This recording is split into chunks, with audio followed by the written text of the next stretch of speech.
I came home to find my wife sobbing on the kitchen floor, unable to speak, while my daughter stood over her claiming she did not know what happened. But when I checked the security cameras to find the truth, I was absolutely terrified by what I saw on the screen.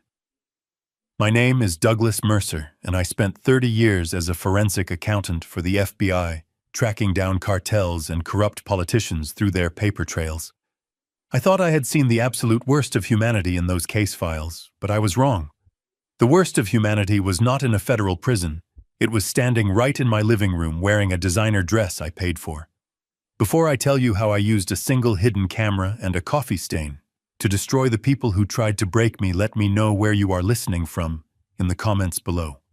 Hit like and subscribe if you believe that betrayal by blood demands a payback in cold, hard cash. I had been gone for only 3 days on a fishing trip up at the lake, a small retreat my wife Patricia insisted I take for my 72nd birthday. I walked through the front door of our colonial home in Connecticut, expecting the smell of Patricia's pot roast, or perhaps the sound of the radio. Instead, I heard a high-pitched wailing that made my blood freeze. I dropped my tackle box in the hallway and ran toward the kitchen. The scene before me was chaotic.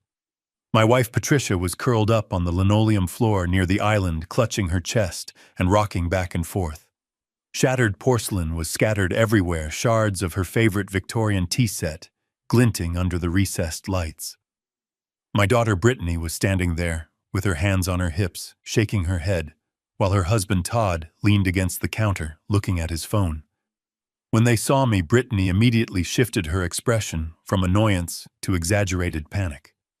She rushed over and grabbed my arm. "Dad." "Thank God you are home early," she said, her voice pitching up into a theatrical whine. "Mom is having one of her episodes again. We just stopped by to drop off some groceries, and she started screaming that there were intruders. She threw the tea set at the wall, Dad. She is losing it." I looked down at Patricia. Her eyes were wide and terrified, but she wasn't looking at the wall or at some imaginary intruder. She was looking directly at Brittany. I knelt down beside my wife, ignoring the sharp ceramic shards digging into my knees. Patricia was trembling so violently, her teeth were chattering. I reached out to touch her shoulder, and she flinched as if I were about to strike her. That reaction set off an alarm bell in my head that I hadn't heard since my days in the field. Patricia had suffered a mild stroke 6 months ago, which left her weak and occasionally confused, but she had never been violent. Never. Todd finally looked up from his phone and sighed loud enough for me to hear. "Look, Doug, we hate to say this, but the doctor warned us about this decline. Dementia creates aggression. Brittany and I were just talking, and we think it is unsafe for her to be here anymore." He reached into his jacket pocket and pulled out a glossy brochure. "I have already done the legwork for you. Golden Oaks Nursing Facility has a bed opening up this Friday. It is expensive, but for Patricia's safety, it is necessary." I took the brochure. My hand remained steady, but inside my chest my heart was hammering against my ribs like a trapped bird. I looked at the brochure, and then I looked at the broken tea set. The blast radius of the debris was wrong. If Patricia had thrown it at the wall, the shards would be concentrated near the baseboard. Instead, the pieces were scattered in a radial pattern outward from the center of the room, as if the pot had been smashed directly onto the floor with force. I looked at Brittany. Her mascara was perfect. Her clothes were unruffled. A woman dealing with a violent dementia patient usually looks somewhat disheveled. Then I saw it. Patricia's cardigan had slid up her arm slightly. Just above her wristwatch, there was a fresh red mark. It was darkening quickly into a bruise. It was the distinct shape of a thumbprint. I made a choice in that split second. If I confronted them now, they would deny it. They would claim she fell or that I was the one who was senile. I needed to be the Douglas Mercer who sat across from money launderers and smiled while they incriminated themselves.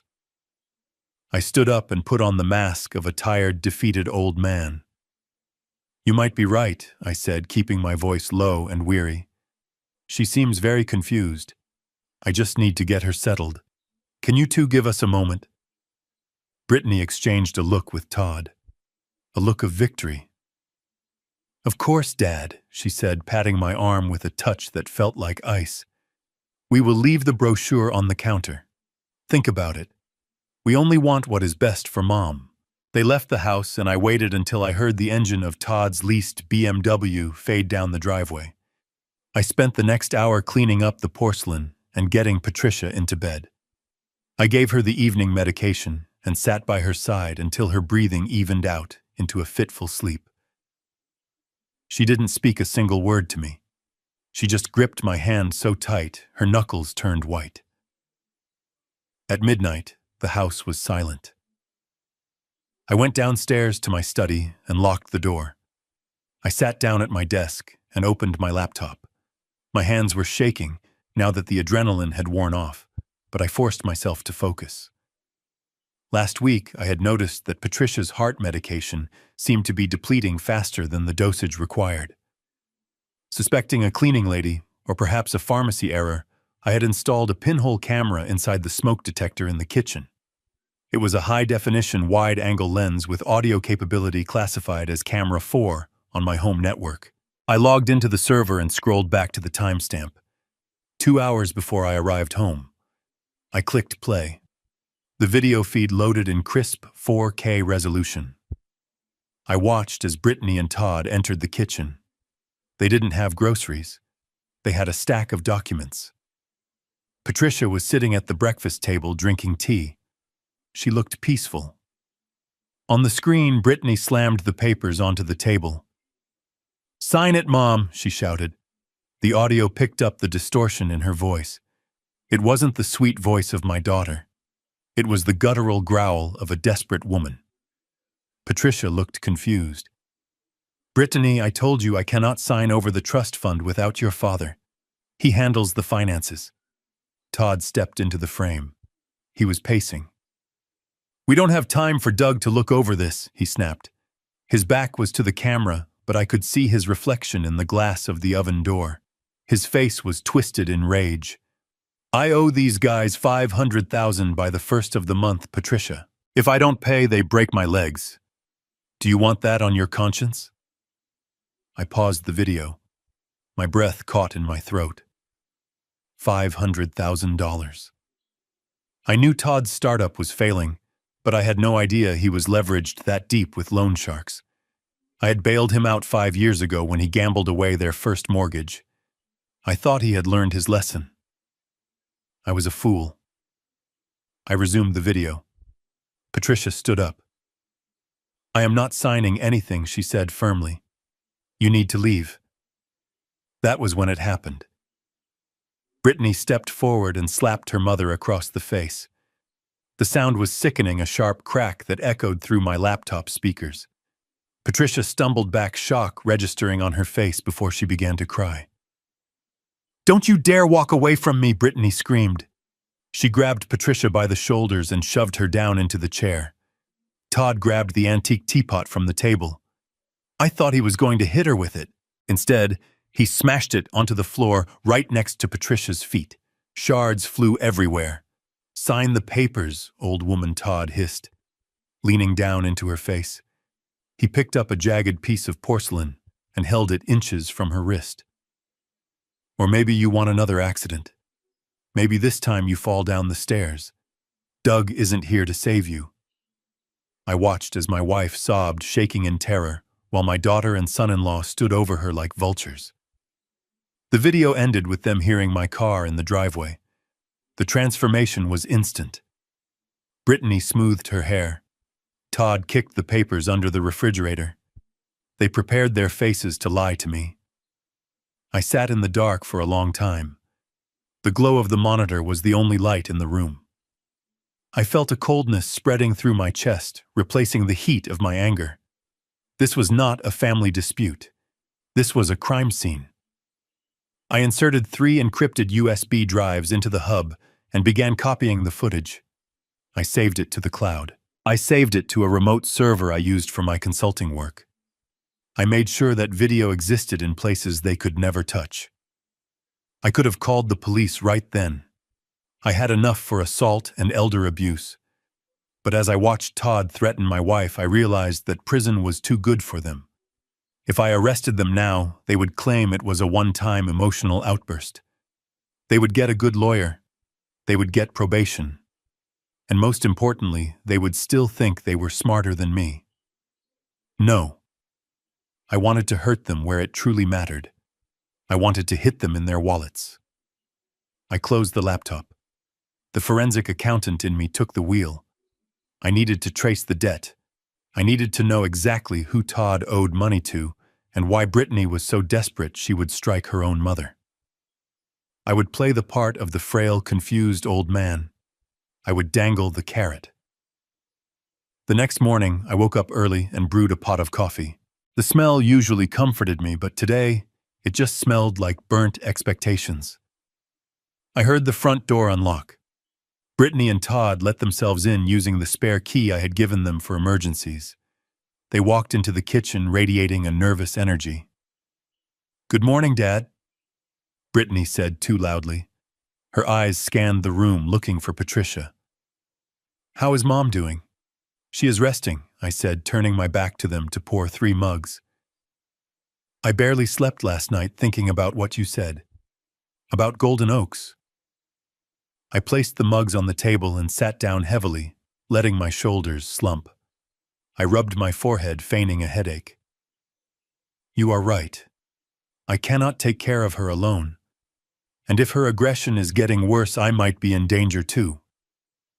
Todd sat down so fast his chair scraped loudly against the floor. "I am glad you are being sensible, Doug. It is really for the best. There is just one problem," I said, looking into my black coffee. "The monthly cost at Golden Oaks is $12,000. My pension covers our living expenses, but it won't cover that." I let the silence hang there for a moment.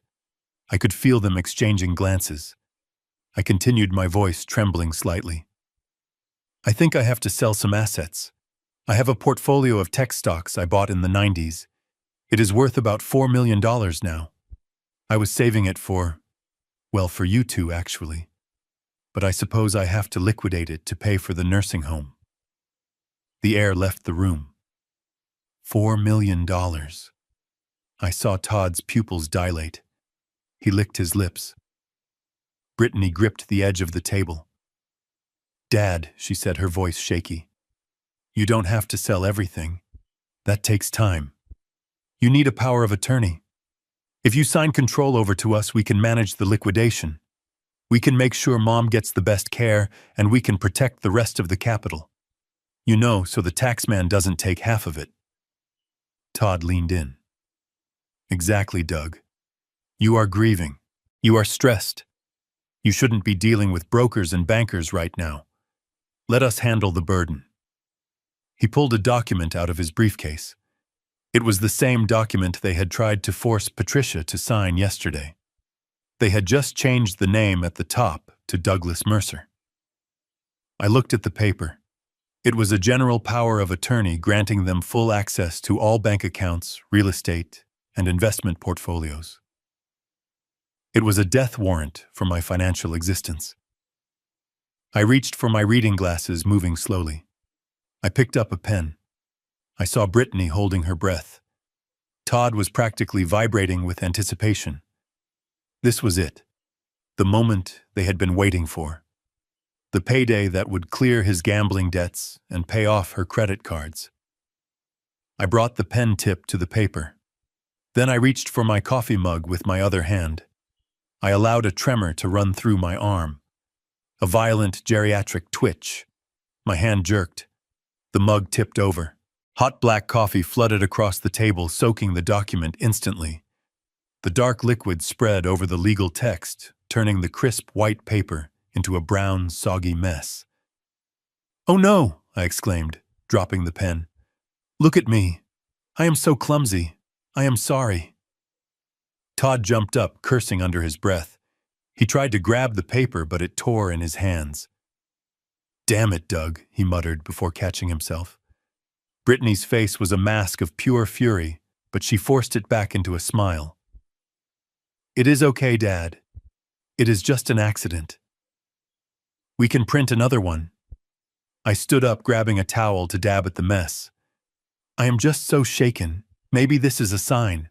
I should have my lawyer Harper look at this before we reprint it, just to make sure we are doing it right tax-wise.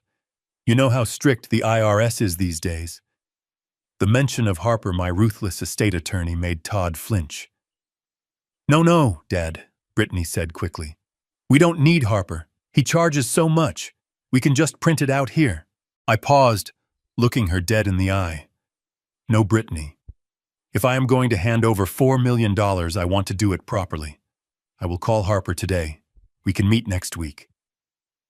Next week, Todd choked out. But the bed at Golden Oaks. We'll be there next week, I said firmly. Or we will find another one. I am not rushing into this.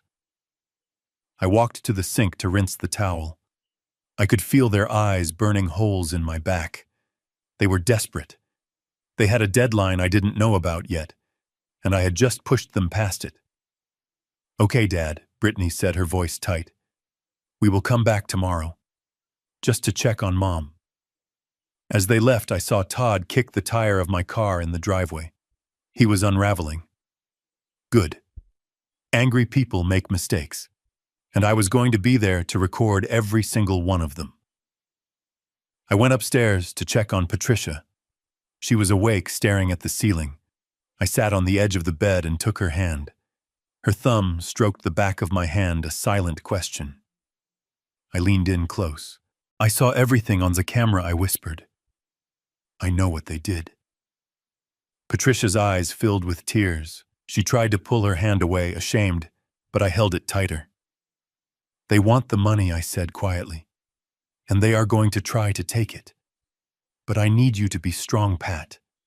I need you to trust me. We are going to play a game. What game? She whispered, her voice hoarse. The game where they think they are the hunters, I said, smoothing her hair. But they are actually the bait. That afternoon, I drove into the city not to see my lawyer, but to visit the one place Todd never wanted me to go. The grim, nondescript office building in the industrial district that housed the shell company, listed on his business card. I parked down the street and watched. I didn't have to wait long. At 2 p.m., a black SUV pulled up. 2 men in ill-fitting suits got out. They didn't look like investors. They looked like problems. They banged on the door of Todd's office. I raised my camera with the telephoto lens and started snapping pictures. 5 minutes later, Todd came out. He looked disheveled. One of the men shoved him against the brick wall. I zoomed in. The man was shouting. Todd was pleading, his hands held up in surrender. I captured the fear in his eyes, the desperation. Then the man did something that confirmed my suspicions. He checked his watch and held up 3 fingers. 3 days. Todd had 3 days to come up with the money, or something bad was going to happen. I lowered the camera. 3 days. That was the timeline. That was why they were pushing for the nursing home so aggressively. If they got power of attorney, they could liquidate my stocks within 48 hours. I drove home with a plan forming in my mind. A plan that would require nerves of steel. I was going to let them think they were winning. I was going to let them push me to the edge. And right when they reached out to push me off, I was going to step aside and let them fall into the abyss they had dug for themselves. When I got home, the house was quiet, but something felt wrong. The air felt heavy. I walked into the kitchen and saw that the smoke detector, my camera 4, was hanging open. The wire had been cut. My heart stopped. Had they found it? I walked over and inspected it. No, it wasn't found. The battery compartment was just open. The battery was gone. Brittany must have taken it for something else, perhaps a remote control, thinking it was just a regular smoke detector. They didn't know about the lens. But then I saw the note on the counter. It was in Brittany's handwriting. Dad took Mom for ice cream. Don't wait up, ice cream. Patricia was diabetic. She hadn't eaten ice cream in 10 years. Panic, cold and sharp, pierced through my calm facade. This wasn't a treat. This was a hostage situation. I pulled out my phone and dialed Harper. "Harper," I said, as soon as he answered, "activate the clean slate protocol and get me the file on Todd's bankruptcy. We are moving up the timeline." "Why?" Doug Harper asked, his voice professional but concerned. "What changed?" "They took her," I said, staring at the empty space where my wife's wheelchair usually sat. "And Harper, I'm going to need that forensic team you mentioned. I am going to audit my son-in-law so hard his ancestors will feel it." I hung up and looked at the black screen of my phone. The game of cat and mouse was over. The hunt had begun. The drive to the First National Bank felt different that morning. For 20 years, I had driven these streets as a father and a husband, but today I drove them as an investigator. I parked my sedan in the furthest spot from the entrance and sat for a moment watching the heavy glass doors swing open and shut. I checked my reflection in the rearview mirror. I did not look like a man on a warpath. I looked like a retiree wearing a beige windbreaker and reading glasses on a chain. Good. Camouflage is the first rule of engagement. I walked into the lobby, and the smell of stale coffee and sanitized money hit me. I bypassed the line of people waiting for the tellers and went straight to the glass office in the back. The branch manager was a man named Peterson, who I had known since he was a junior loan officer. He stood up immediately when he saw me offering a hand that felt too clammy. "Mr. Mercer, this is a surprise," Peterson said, guiding me to a leather chair. "I thought you were up at the lake. How is Patricia?" "She is struggling," I said, letting my voice crack just enough to sell the performance. "That is actually why I am here. We are putting our affairs in order." Peterson nodded with practiced sympathy. "Of course. How can I help?" "I need to access the records for the small business loan from 2018, I said. "The one for that tech consulting firm my son-in-law started." Peterson frowned, tapping on his keyboard. "Mr. Mercer, I believe Todd closed that credit line last year. He refinanced with another lender." "I don't think you have access anymore." I leaned forward, resting my elbows on his mahogany desk. I stared at him over the rim of my glasses. "Check the fine print, Peterson. I was the cosigner, the primary guarantor. Unless he paid off the principal in full with a certified check, which we both know Todd has never done in his life, my name is still on the master file. And as the guarantor, I have the right to audit the account activity to ensure my liability is covered." Peterson hesitated, then typed in a command. His eyes scanned the screen and his eyebrows shot up. "You are right. Your name is still attached as the secondary liability holder. The account isn't closed. It is actually in arrears." "Print it," I said. "All of it. Every transaction for the last 24 months. And while you are at it, pull the credit inquiry report. I want to know who else has been looking at his financials." The printer hummed in the corner, a rhythmic sound like a heartbeat. Peterson handed me a stack of warm paper. I put on my reading glasses and the world around me faded away. I was no longer in a bank in Connecticut. I was back in the bureau, analyzing the decay of a criminal enterprise. The numbers on the page were not just digits. They were a confession. I started with the business expenses, or rather, the lack of them. There were no payments for server space, no payroll for developers, no marketing costs. Todd's company was a ghost ship. Instead, I saw a pattern of transfers that made my stomach turn. $5,000 to an entity called Golden Chip Holdings in the Cayman Islands. 3 days later, another $10,000. 2 days after that, $15,000. I recognized the routing number. It wasn't an investment firm. It was a shell corporation used by unauthorized online gambling sites to bypass federal banking regulations. I took out my red pen and started circling the dates. The frequency was escalating. At first it was once a month, then weekly. In the last 6 months it was daily. Todd wasn't just a bad businessman. He was a degenerate gambler chasing a losing streak that had spiraled into madness. I did the mental math, adding up the transfers in the margins. He had burned through $300,000 of the business loan. But that wasn't the worst part. The credit report showed 3 hard inquiries from a collection agency based in New Jersey. I knew that agency. They were the polite front for a syndicate that broke kneecaps when the interest payments stopped. The debt wasn't just $300,000. With the vigorish and the penalties, he owed them $500,000. I flipped the page to the authorized user section. Brittany. My daughter had a supplementary credit card attached to the business account for office supplies. I scanned her transaction history. It was a grotesque display of vanity.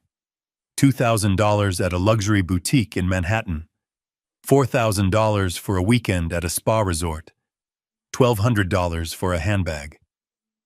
There were charges for cosmetic procedures, private Pilates sessions, and Michelin star dinners. She had spent $80,000 in 1 year. $80,000. I closed my eyes for a second, remembering Brittany as a little girl, saving her allowance to buy me a tie for Father's Day. That girl was dead. The woman who replaced her was filling the void in her soul with designer labels bought with stolen money. She wasn't protecting her mother from dementia. She was protecting her lifestyle from bankruptcy. I looked up at Peterson. He was watching me nervously. "Is it bad, Doug?" he asked, dropping the formalities. "It is worse than bad," I said, keeping my voice flat. "It is theft. But I need one more thing. I need to see the pending transactions." Peterson clicked his mouse. "Nothing penned—" "Wait." His face went pale.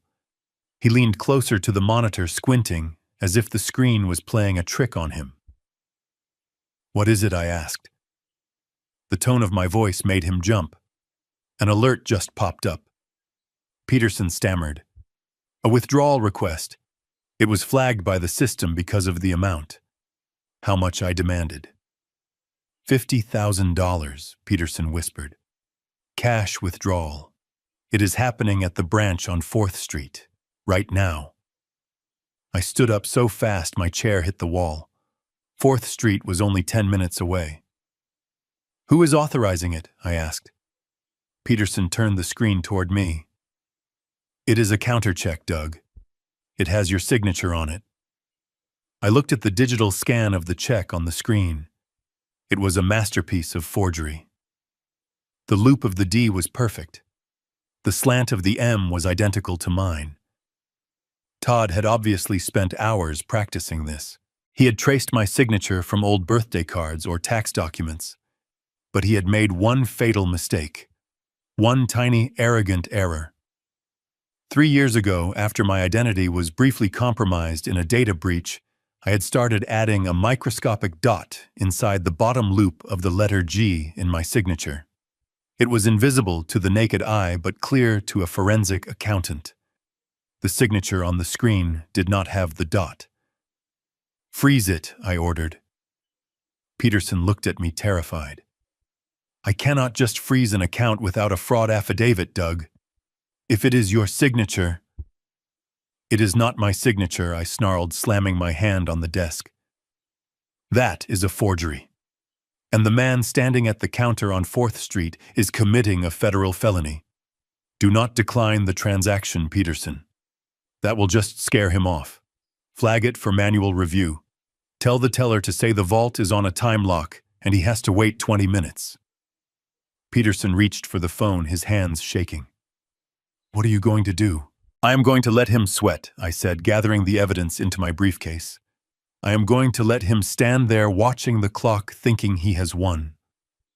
I want him to feel the money in his hands, in his imagination.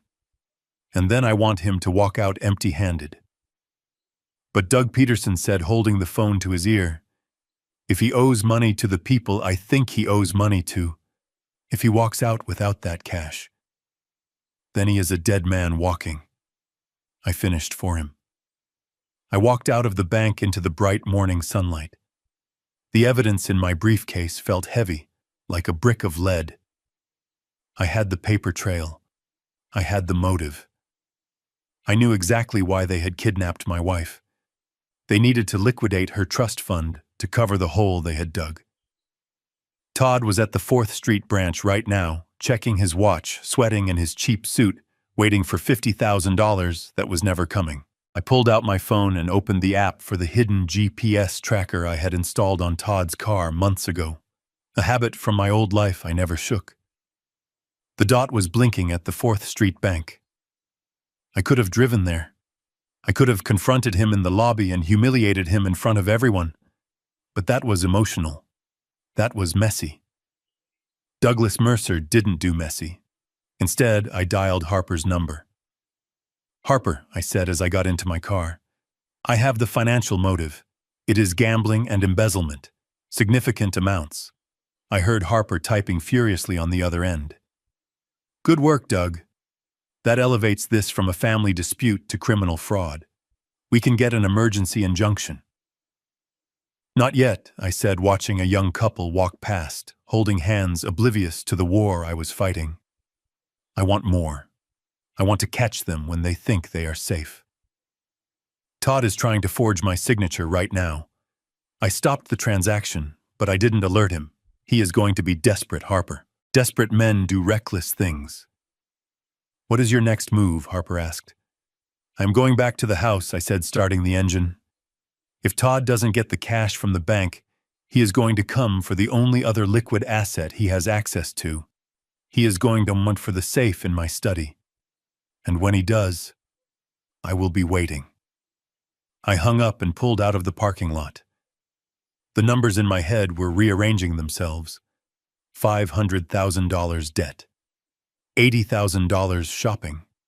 $50,000 attempted theft. They were drowning, and they had tried to use my wife as a life raft. I gripped the steering wheel until my knuckles turned white. They had made a calculation that I was weak, that I was old, that I was a statistic. They were about to find out that they had miscalculated. And in my line of work, a calculation error is always fatal. I merged onto the highway, my eyes fixed on the road ahead, but my mind already 3 moves ahead on the chessboard. The game had just entered the endgame. Tracking a subject is an art form that requires patience and the ability to become invisible. I sat in my nondescript sedan 3 cars back, watching Todd weave through the mid-morning traffic, like a man running from his own shadow. He wasn't heading toward the industrial park, where his failing company was supposedly landing new contracts. He was heading toward the riverfront district, a place of glass high-rises and overpriced bistros where a cup of coffee cost more than my first hourly wage. I kept a safe distance. My hands were steady on the wheel, but my mind was racing through the financial data I had just uncovered at the bank. Todd was drowning in debt, yet here he was driving into the most expensive zip code in the city. It was a paradox that only a narcissist could justify. He pulled into the valet parking of the Sapphire Towers, a luxury condominium complex that catered to the city's young elite. I parked across the street near a newsstand and adjusted my rearview mirror.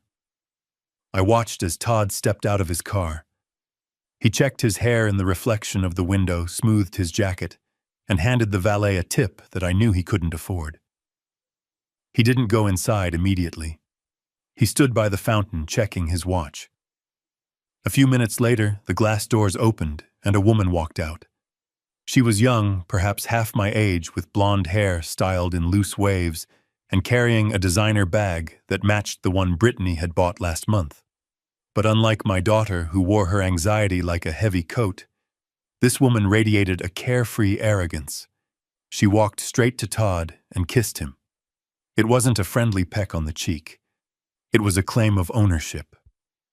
I felt a surge of nausea, not because of the infidelity itself, but because of the betrayal of my daughter. Brittany was at home right now, terrified about losing her house, terrified about her mother's health, and believing that her husband was out working to save them. Instead, he was here playing the role of the wealthy benefactor. They walked arm in arm to an outdoor cafe adjacent to the building. It was crowded, which was perfect for me. I grabbed my hat and sunglasses and exited my car. I moved with the slow, shuffled gait of an old man who had nowhere to be. It was the perfect disguise. No one looks twice at a retiree reading a newspaper. I took a table 2 rows behind them, blocked by a large potted fern. I ordered an iced tea and placed my phone on the table face down. The microphone app was already running calibrated to pick up directional audio. I put in my wireless earbud, and suddenly the background noise of traffic faded away, replaced by the clear, amplified voices of my son-in-law and his mistress. "You look tense, baby," the woman said. Her voice was light, unburdened by the reality of overdue notices. Todd sighed, the sound of a man carrying the weight of his own lies. "It is just the old man," he said. "Doug is being difficult. He almost signed the power of attorney yesterday, but he spilled coffee all over it. I think he is starting to lose it, just like his wife." The woman giggled. "Well, you said it would be done by Friday. My lease is up next month, Todd. You promised me we would be looking at penthouses, not renewing my lease here." I gripped my glass of iced tea. Penthouses. He was promising her a penthouse while he was about to put my wife in a state-funded facility because he claimed we were broke. "Don't worry," Todd said, his voice dropping lower, conspiring. "I have it under control. We are moving the timeline up. I am putting Patricia in Golden Oaks this week. Once she is locked away, Doug will collapse. He cannot function without her. I will declare him incompetent by Monday." I froze. Declare me incompetent. That was the plan. Not just to take the money, but to strip me of my legal rights, to erase me. "And the house?" the woman asked, sipping her wine. "Sold," Todd said, confident. "A developer is already interested. $4 million for the portfolio plus the house. That is enough to pay off my investors, and still have plenty left for us. We can finally take that trip to Paris. Just you and me. No nagging wife, no crying kids." I listened to him sell my life, my home, and my wife's dignity for a vacation and a mistress. He spoke about us as if we were livestock to be liquidated. There was no remorse in his voice, only the cold calculation of a parasite looking for its next host. "Brittany thinks we are broke," the woman said, pausing. "Won't she notice when you suddenly have millions?" Todd laughed, a cruel, dismissive sound. "Brittany believes whatever I tell her. I will tell her the money is tied up in trusts, that we can only access a small stipend. She is so desperate to keep up appearances, she won't ask questions. She is weak. That is why I need you. You are strong." I had heard enough. I slowly reached into my jacket pocket and pulled out my compact camera. It was small, but it had a professional-grade lens. I waited for the perfect moment. I waited until Todd reached across the table and held her hand, looking into her eyes, with that practiced sincerity he had used on my daughter for 10 years. I aimed through the gap in the fern leaves. Click. I caught the intimacy, the smile, the wine bottle. Then I waited again. I waited until the check came. I watched Todd pull out a credit card. I zoomed in on the card as he placed it on the tray. It was a corporate card. My corporate card. The one attached to the account I had co-signed. He was paying for his mistress's lunch with my money. Click, click, click. I took a dozen photos. I captured the address of the building. I captured the license plate of her car when the valet brought it around. I documented every second of his betrayal. As they stood up to leave, Todd pulled her close and whispered something that made her laugh. They looked like the perfect couple. Successful, happy, young. They had no idea that the old man sitting 2 tables away, adjusting his hearing aid, had just loaded the gun that would end their world. I waited until they were gone before I stood up. My legs felt heavy, not from age, but from the burden of the truth. I had gone looking for financial fraud, and I had found moral bankruptcy. I looked at the photos on the small digital screen. Todd's face was clear. There was no denying this. This wasn't just evidence for a divorce court. This was the leverage I needed to separate the wolves. Brittany was a participant in the scheme against me, yes, but she was motivated by fear and manipulation. Todd was the architect. If I showed these photos to Brittany, she would shatter. And in her shattered state, she might be willing to turn on him to save herself. I walked back to my car, feeling a cold resolve settle over me. The heartbreak was gone, replaced by a tactical clarity. Todd wanted to send me to a home. He wanted to sell my house. He wanted to erase me. He had made the classic mistake of the amateur criminal. He assumed his victim was asleep. But I wasn't asleep. I was wide awake. And I was about to turn his dream of Paris into a nightmare of prison bars and empty pockets. I started the engine and checked the time. It was early afternoon. I had the financial records. I had the photographic evidence. Now I needed to prepare the stage for the final act. I drove home slowly, rehearsing the lines I would say when I walked through the door. I would have to look at my daughter, knowing her husband was cheating on her, and say nothing. I would have to look at Todd, knowing he planned to declare me insane and shake his hand. It would be the hardest performance of my life. But for Patricia, for the woman who had stood by me for 40 years, I would become the greatest actor the world had ever seen. The storm was coming, Todd, and you just bought yourself a front-row ticket. Driving back from the city with the evidence of Todd's infidelity burning a hole in my pocket, I felt a different kind of urgency. The anger I had felt in the cafe was replaced by a cold knot of anxiety in my stomach. I knew they were desperate. I knew they had a deadline. And desperate people do not just make financial mistakes. They make physical threats. I pulled into the driveway and noticed that Brittany's car was gone. The house stood silent against the gray afternoon sky. It looked like the sanctuary it had been for 40 years, but as I walked up the front steps, I knew it was now a crime scene. I unlocked the door and called out for Patricia. There was no answer. I moved quickly through the hallway, dropping my keys on the side table. Patricia was usually in the sunroom at this hour reading her mystery novels or knitting. I found her there, but she wasn't knitting. She was slumped in her favorite armchair, her head lolling to the side at an unnatural angle. Her mouth was slightly open and a thin line of drool trailed down her chin. My heart stopped.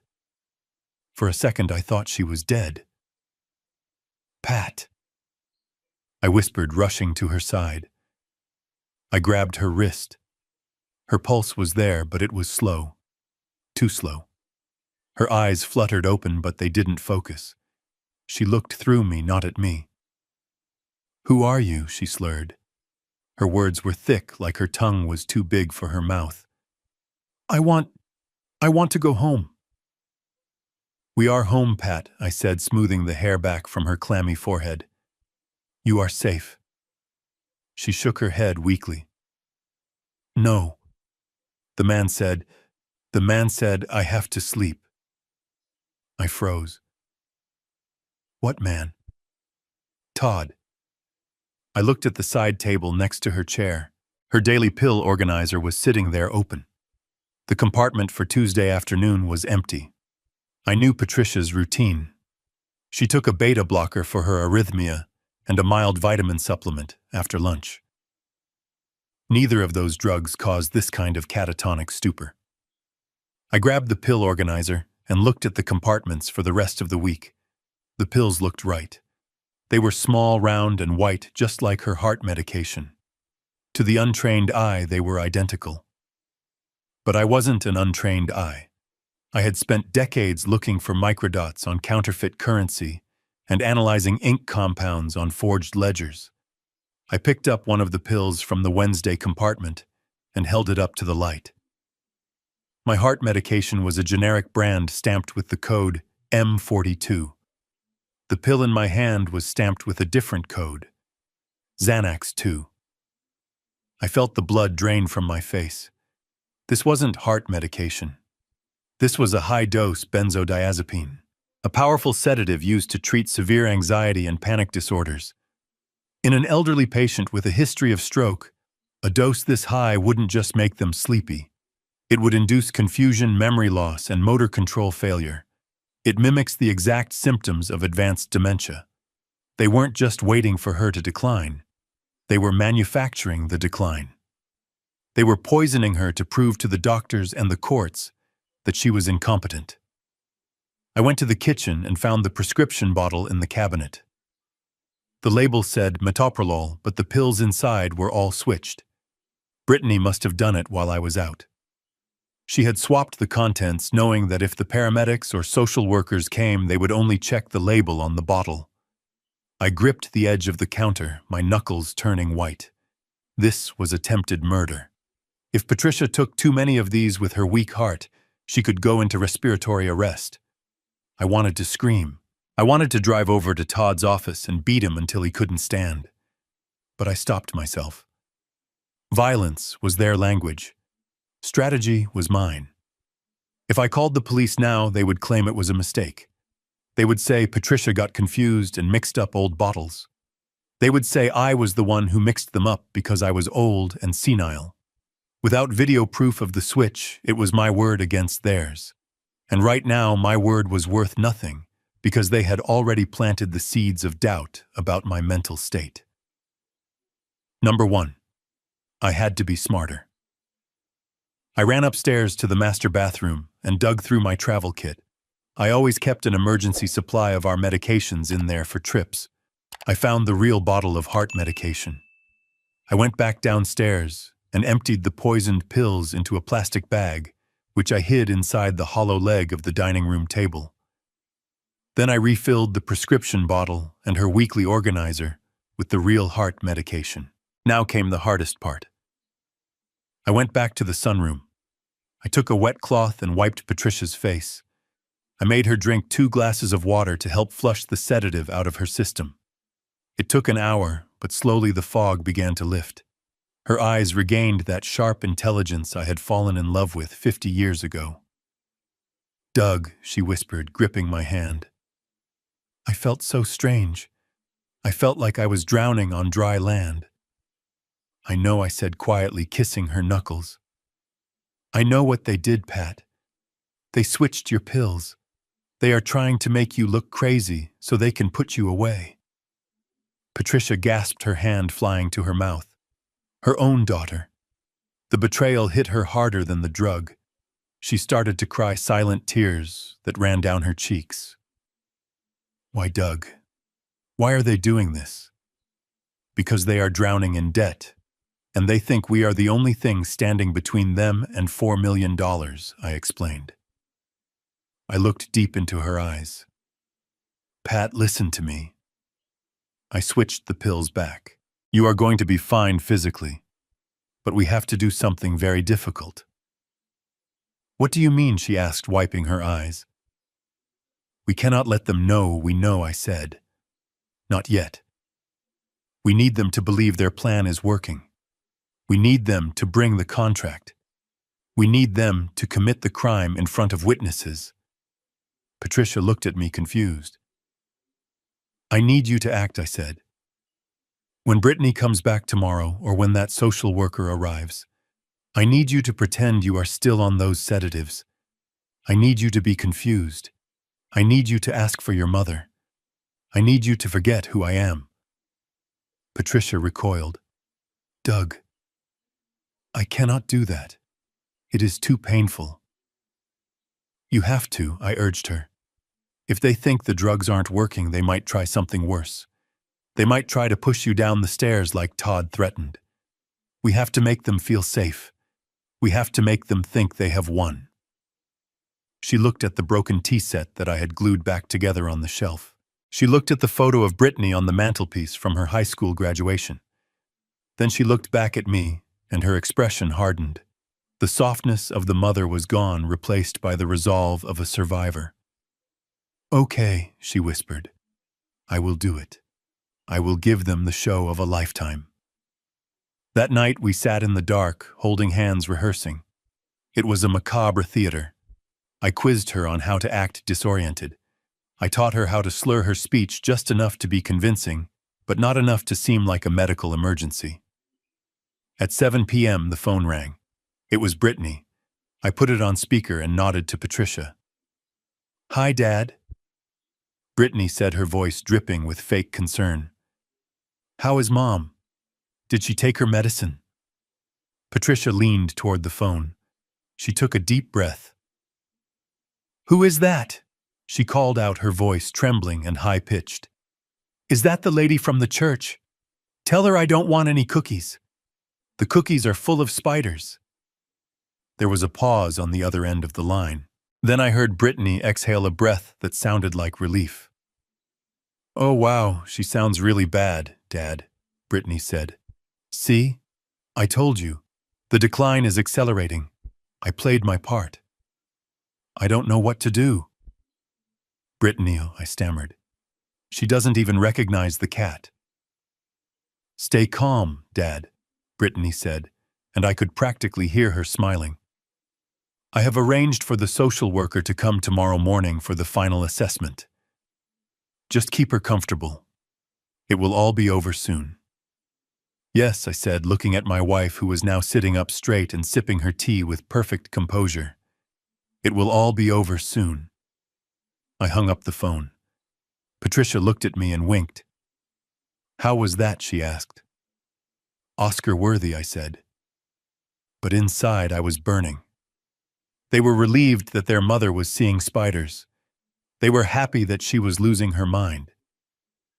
That was the final nail in the coffin of my fatherly love. Tomorrow, they would bring the social worker. They would bring the forms. They would walk into this house expecting to find two helpless victims. Instead, they were walking into a bear trap, and I had just sharpened the teeth. "Get some sleep, Pat," I said, helping her up. "You have a big performance tomorrow." As I turned off the lights downstairs, I checked the hidden camera in the smoke detector.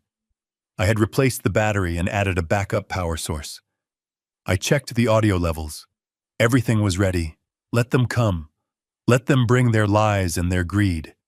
We were ready to play our roles, and unlike them, we knew how the play was going to end. The doorbell rang at 9 o'clock sharp. It was not a friendly sound. It sounded like a gavel hitting a judge's bench.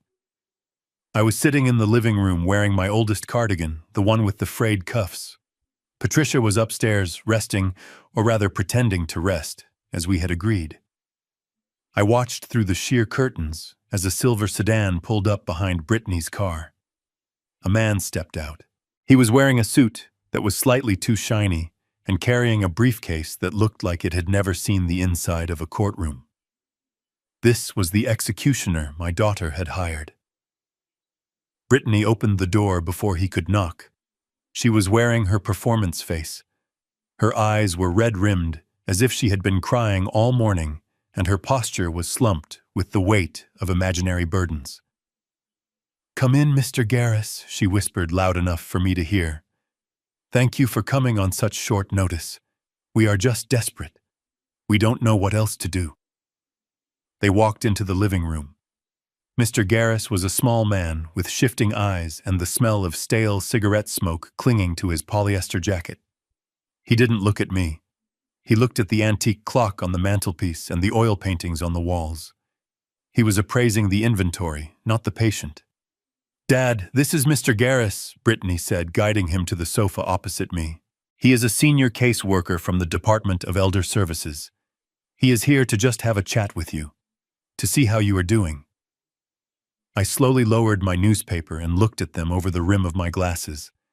I let my mouth hang open slightly, a trick I learned from observing suspects who wanted to appear harmless, who I asked, keeping my voice thin and reedy. "Is he the man for the gutters?" Brittany let out a choked sob and turned to Garris. "You see, he thinks you are the handyman. He doesn't even know what day it is most of the time. Yesterday he tried to make toast and almost burned the kitchen down. I had to disconnect the stove." I gripped the armrest of my chair. That was a lie. A bold, vicious lie.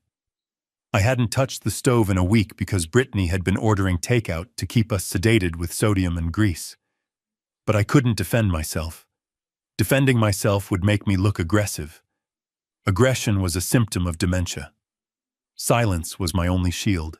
Mr. Garris opened his briefcase and pulled out a clipboard. He clicked his pen. Mr. Mercer, I am going to ask you a few simple questions. There is no need to be nervous. I am not nervous, I muttered, looking at the floor. I just want my tea. Question 1, Garris said, his tone bored. Can you tell me what year it is? I paused. I knew exactly what year it was. I knew the date, the time, and the current stock price of the S&P 500. But Douglas Mercer, the victim, didn't know. It is... I squinted at the window. It is 19... No. It is 2002. Garris made a check mark on his paper. He didn't even look up. 2002. Okay. Can you tell me the name of the current president? I stayed silent for a long time. I watched a fly buzz against the window pane. I watched Brittany twisting her wedding ring round and round her finger. She was nervous. She needed this man to sign that paper. I don't follow politics, I said finally. It just makes people argue. Brittany leaned forward. Dad, you know this. We talked about it this morning. See, Mr. Garris, his short-term memory is completely shot. He tells me the same stories about his childhood over and over again, but he cannot remember what he ate for breakfast. Garris nodded, scribbling furiously. He wasn't writing notes. I could see the angle of his pen. He was just filling in bubbles on a predetermined form. He had walked into this house with his mind already made up. Let us try a physical test, Garris said. He pulled out a blank sheet of paper and a thick marker. I want you to draw a clock face for me, Mr. Mercer. Put all the numbers in the circle and set the hands to 10 past 11. This was the standard mini mental state examination. It was designed to test visuospatial function. I took the marker. My hand shook. This time I didn't have to fake the tremor. The rage inside me was making my whole body vibrate. I was a man who had built a career on precision, on analyzing complex fractals of financial fraud, and now I was being asked to draw a circle like a toddler. I drew the circle. It was lopsided. I wrote the numbers, but I crowded them all onto the right side of the face, leaving the left side empty. It is a classic sign of parietal lobe damage. I had studied this. I knew exactly how to fail. When I finished, I put the pen down and looked at Brittany. She was smiling. It was a small, triumphant smile that she tried to hide behind her hand, but I saw it. She wasn't looking at her father with pity. She was looking at an obstacle that was finally being removed. "Oh, Dad," she sighed dramatically. "Look at that. It is okay. We know you are trying." Garris took the paper and made a show of examining it. "Well, this is concerning," he said. "This indicates significant cognitive impairment, coupled with the reports of aggression and the fire risk." He trailed off, leaving the threat hanging in the air. "Reports of aggression?" I asked, letting my voice rise. I never hurt anyone." Brittany jumped in. "Dad, stop. Don't get agitated again. Remember what happened with Mom yesterday? You were screaming at her. You scared her so much, she locked herself in the bathroom." I looked at my daughter. The lie was so smooth, so practiced. She was gaslighting me in real time, rewriting our history to fit her narrative. I wanted to stand up and shout that I had the recordings. I wanted to play the audio of her screaming at her mother. But I couldn't. Not yet. The trap wasn't fully sprung. Garris closed his file with a snap. "Mr. Mercer, based on my observation and the testimony of your primary caregiver, Wu, I am recommending an immediate review of your guardianship status. You are displaying clear signs of early-onset Alzheimer's with behavioral disturbances." He turned to Brittany, and his voice dropped to a conspiratorial whisper. "You need to file for emergency temporary custody. He is a danger to himself and your mother. If he controls the finances or the medical decisions, well, it could be catastrophic." Brittany wiped a fake tear from her cheek. Thank you, Mr. Garris. I just want them to be safe. It breaks my heart to do this, but if it is the only way... It is the only way, Garris said, standing up. I will expedite the paperwork. You should have the court order by tomorrow afternoon. He handed her a card. Call this lawyer. He specializes in these transitions. I looked at the card on the table. It wasn't just a lawyer. It was the same firm that represented Todd's shell company. The circle was complete. Garris wasn't just a lazy social worker. He was on the payroll. This was a coordinated strike. As Garris left, Brittany walked him to the door. I heard her whisper, Todd will handle the fee in cash as discussed. I sat alone in the living room listening to the front door close. I felt stripped naked. My intelligence, my dignity, my agency as a human being had just been dismantled in 20 minutes by a man in a cheap suit and a daughter with a shopping addiction. Brittany came back into the room. Her demeanor had changed instantly. The sad daughter act was gone. She looked at me with cold indifference. Well, that went well, she said, picking up the drawings I had made. You should go take a nap, Dad. Todd is coming over later to help you pack some things. We are going to move you into the guest room downstairs. It is safer for you. No stairs. She walked into the kitchen and started making a coffee, humming a tune. She was happy. She thought she had won. I sat there staring at the blank television screen. I wasn't just an old man to them anymore. I was a problem that had been solved, a liability that had been liquidated. But they had made one critical error. They assumed that the man sitting in the chair was the man on the paper. They believed the lie I had sold them. I slowly reached into my pocket and pressed the stop button on the micro recorder hidden in my cardigan. I had every word. I had the lies about the fire. I had the bribe about the cash fee. I had the collusion. You want to declare me incompetent, Brittany, I thought, as I listened to her humming in the kitchen. You want to take away my name. Go ahead. File the papers. Bring the judge. Because when I walk into that courtroom, I won't be Douglas Mercer, the dementia patient. I will be Douglas Mercer, the man who is going to burn your entire world to the ground with the very matches you put in my hand. I closed my eyes and let out a long, slow breath. The humiliation burned like acid in my veins, but I swallowed it down. I would use it as fuel. Tomorrow they would come for the kill, and tomorrow I would be waiting. The drive back from Harper's office felt like a victory lap. The sun was shining on the Connecticut Turnpike, and for the first time in days, I felt a lightness in my chest. Harper had prepared the legal landmines perfectly. We had drafted a revocable trust that would trap Todd and Brittany in a web of litigation the moment they tried to touch a single cent. I had the recordings. I had the bank statements. I was ready to spring the trap. I even stopped at a bakery on Main Street to buy Patricia a slice of lemon cake, her favorite treat. I imagined us sharing it in the sunroom, celebrating a small secret victory before the final battle. But when I turned onto our street, the feeling of triumph evaporated instantly. It was replaced by a cold, primal dread that settled in the base of my spine. The driveway was empty, but there were tire tracks in the gravel. Heavy dual-tread tires, the kind that belonged to a truck or an ambulance. I parked the car crookedly and ran to the front door. It was unlocked. I pushed it open, and the silence of the house hit me like a physical blow. It was not the peaceful silence of an empty afternoon. It was the hollow, echoing silence of a grave. Pat, I called out. My voice cracked. Patricia, are you here? I ran to the sunroom. Her chair was empty. Her knitting basket was overturned on the floor, balls of blue yarn unraveling across the carpet, like spilled intestines. The half-finished puzzle on the table had been knocked askew, as if someone had been dragged away from it.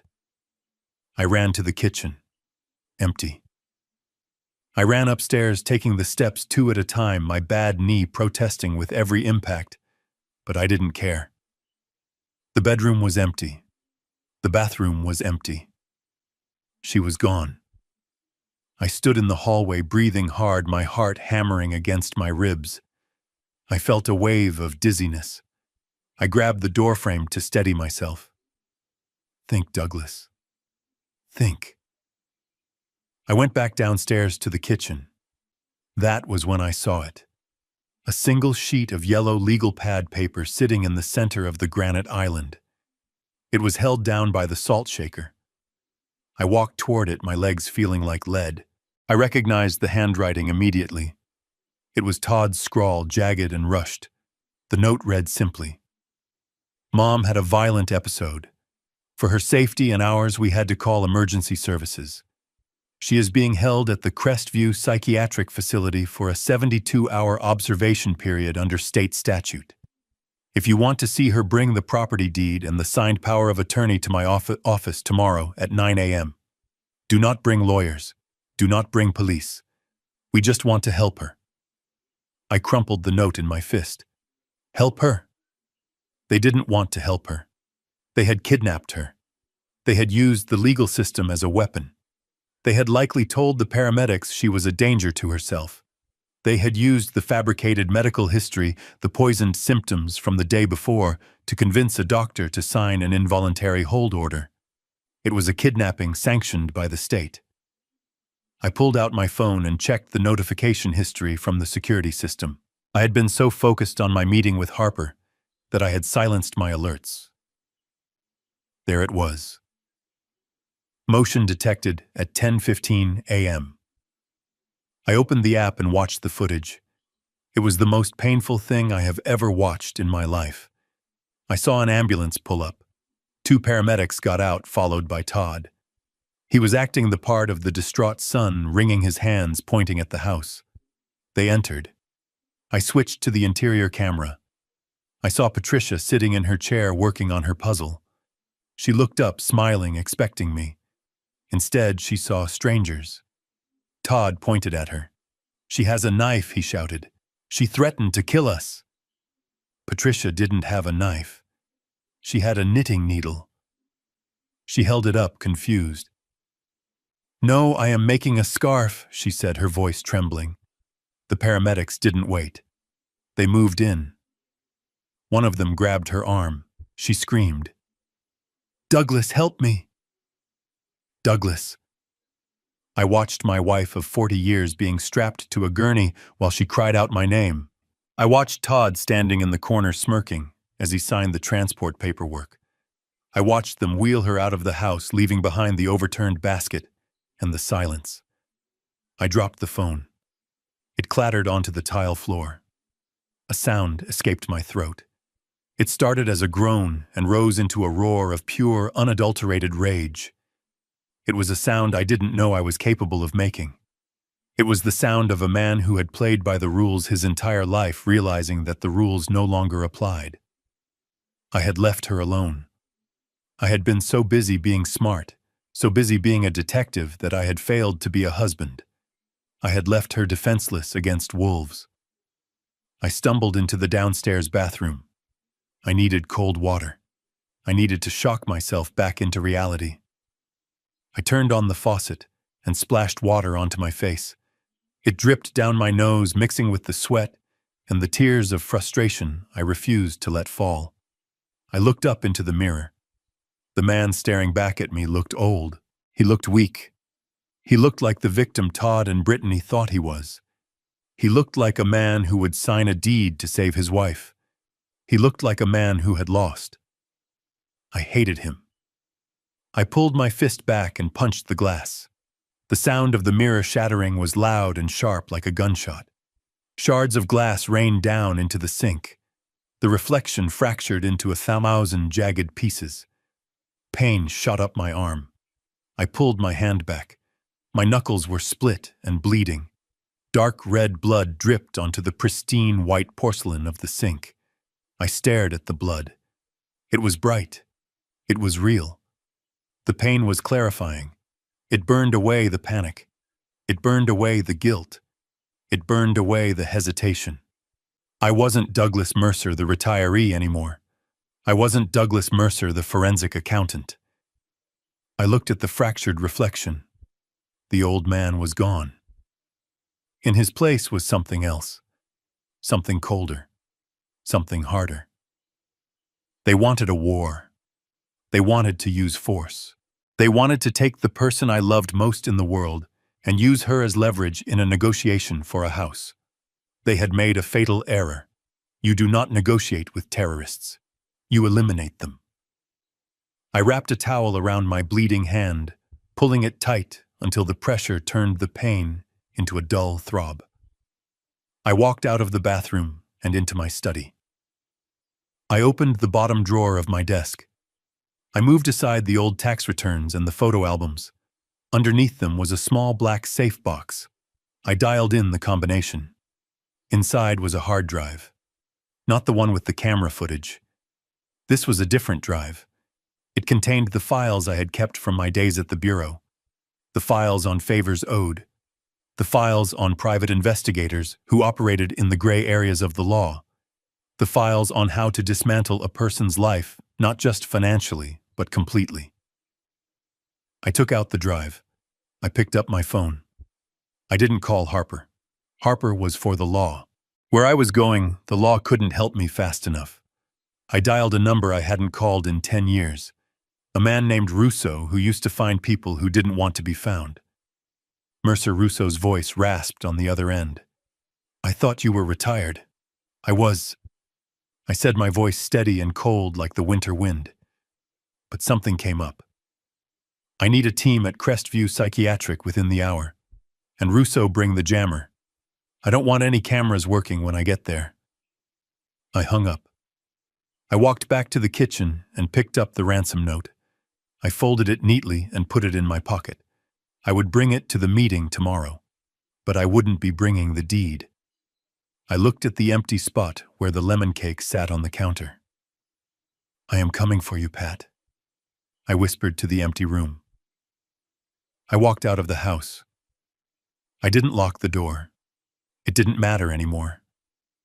The house was just wood and stone.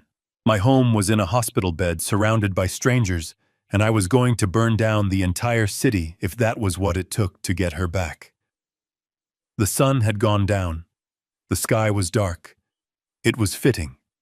The time for daylight and transparency was over. Now we worked in the dark. The house was silent, but it was not empty. It was filled with the ghosts of the memories Todd and Brittany had desecrated. I sat in my study illuminated only by the cold blue glow of my 3 monitors. The shattered mirror in the bathroom was behind me, a testament to the rage I had bottled up. Now that rage had distilled into something far more dangerous. It had become focus. I cracked my knuckles and leaned into the keyboard. The clock on the wall ticked past 2 in the morning. 7 hours until the meeting. 7 hours until I walked into the lion's den. But before I did, I needed to know exactly what was happening inside the cage where they were keeping my wife. Crestview Psychiatric was a private facility. In my experience, private facilities cut corners. They spent money on mahogany desks for the administrators and marble floors for the lobby, but they always skimped on cybersecurity. They assumed that patient privacy laws were a shield that no one would dare to cross. They were wrong. I pulled up the command terminal. I wasn't using the brute force methods of modern hackers. I was using the old tools, the backdoors we used to exploit in the 90s when digital infrastructure was being built by the lowest bidder. I ran a port scan on their external server, just as I suspected. Port 8080 was open for remote maintenance. It took me 20 minutes to bypass the firewall. It was laughably weak. The password for the system administrator account was simply the name of the facility followed by the current year. It was an insult to the concept of security. I was in. I navigated through the digital architecture of the hospital. I found the patient database. I typed in Mercer Patricia. Her file popped up. Status involuntary hold. Reason acute psychotic episode with violent tendencies. I gritted my teeth. Lies. Digital lies stored on a server paid for by my son-in-law's stolen money. I found her room assignment. Room 304, the secure wing. I switched over to the physical security subnet. This was the network that controlled the cameras and the electronic locks. I found the feed for the third-floor hallway. It was stark and white. A nurse sat at a station scrolling through her phone, ignoring the call light blinking above door 302. I clicked on the camera feed for room 304. The image flickered and then stabilized in high-definition black and white. My breath caught in my throat. I felt a physical pain in my chest, as if someone had reached inside and squeezed my heart. Patricia was there. She was lying on a narrow metal bed, but she wasn't sleeping. She was restrained. Thick leather straps bound her wrists and ankles to the frame of the bed. She was spread-eagled like a criminal. Her head was thrashing side to side. I zoomed in. Her mouth was moving. There was no audio on this feed, but I could read her lips. Douglas, Douglas, she was calling for me. I watched as a night orderly walked into the room. He didn't check her vitals. He didn't offer her water. He leaned over the bed and said something that made her flinch. He laughed. It was a casual, cruel laugh. Then he checked the tightness of the straps, pulling them tighter, until I saw Patricia wince in pain. I froze the image. I saved the clip. Then I saved the entire 2-hour buffer. This wasn't just malpractice. This was torture. And it was all the evidence I needed to bypass the local police who might be swayed by Todd's connections or Garris's paperwork. This was a violation of federal patient rights, and given the fraudulent nature of her admission, it was kidnapping across state lines if the funding involved federal insurance, which I knew it did. I closed the window, but I kept the connection open. I routed the feed to my cloud server. I wanted a permanent record of every second she spent in that hell. I picked up my burner phone. It was time to activate the cavalry. I dialed a number that belonged to a man named Miller. Special Agent Miller. We had worked together on the racketeering task force in New York. He was the kind of man who didn't sleep and who hated bullies even more than I did. Miller picked up on the second ring. "Mercer," he said. His voice was gravelly. "It is 3 a.m. You better have a body or a lead." "I have both," I said. "I am sending you a secure packet right now. Check your encrypted email." I heard the click of a mouse on his end. Then silence. A long, heavy silence as he read the files I had compiled. The bank statements showing Todd's money laundering, the wire transfers to the Cayman Islands, the photos of the forgery, and finally the video clip I had just downloaded of an elderly woman tied to a bed. "This is your wife," Miller asked. His voice had lost its edge. It was quiet now. Deadly quiet. "Yes," I said. "They took her yesterday. They are holding her to force me to sign over a $4 million trust fund. The meeting is at 9 a.m. at the son-in-law's office." Miller let out a slow breath. "This is wire fraud, money laundering, elder abuse, kidnapping. And since the bank transfers crossed state lines, we have jurisdiction." "I need a team, Miller," I said. "I don't want local cops. Todd has the local social worker in his pocket." "I need a federal extraction team." "You will have it," Miller said. "I will have a tactical unit staged 2 blocks from the office by 8:30. We will wait for your signal." "What is the trigger?" "I am going to walk in there alone," I said. "I am going to let them think they have won. I am going to let them put the pen in my hand. I want them to admit to everything on tape. When I sign the paper, that is the signal." "But Miller, I need another team at the hospital." "Already on it," Miller replied. "I am dispatching a unit to Crestview. We will secure your wife. Do not worry, Doug. By noon today, these people will wish they had never been born." I hung up. Next, I called Harper. My lawyer answered immediately. He knew tonight was the night. "Is it done?" Harper asked. "The trap is set," I said. "Miller is in. The feds are involved. Now I need to know about the documents. Harper cleared his throat. I spent all night drafting them. The deed looks real. The power of attorney looks real. But the watermark on the paper, Doug, it is specific. In the legal world, it is known as a non-binding draft. It holds no weight in court. But to the naked eye, it looks like an unconditional surrender. Good, I said. And the other document? The confession, Harper said. It is buried in the fine print of the transfer agreement. Clause 17, Section B. By signing as a witness, Todd acknowledges full liability for all outstanding debts and admits to the falsification of medical records.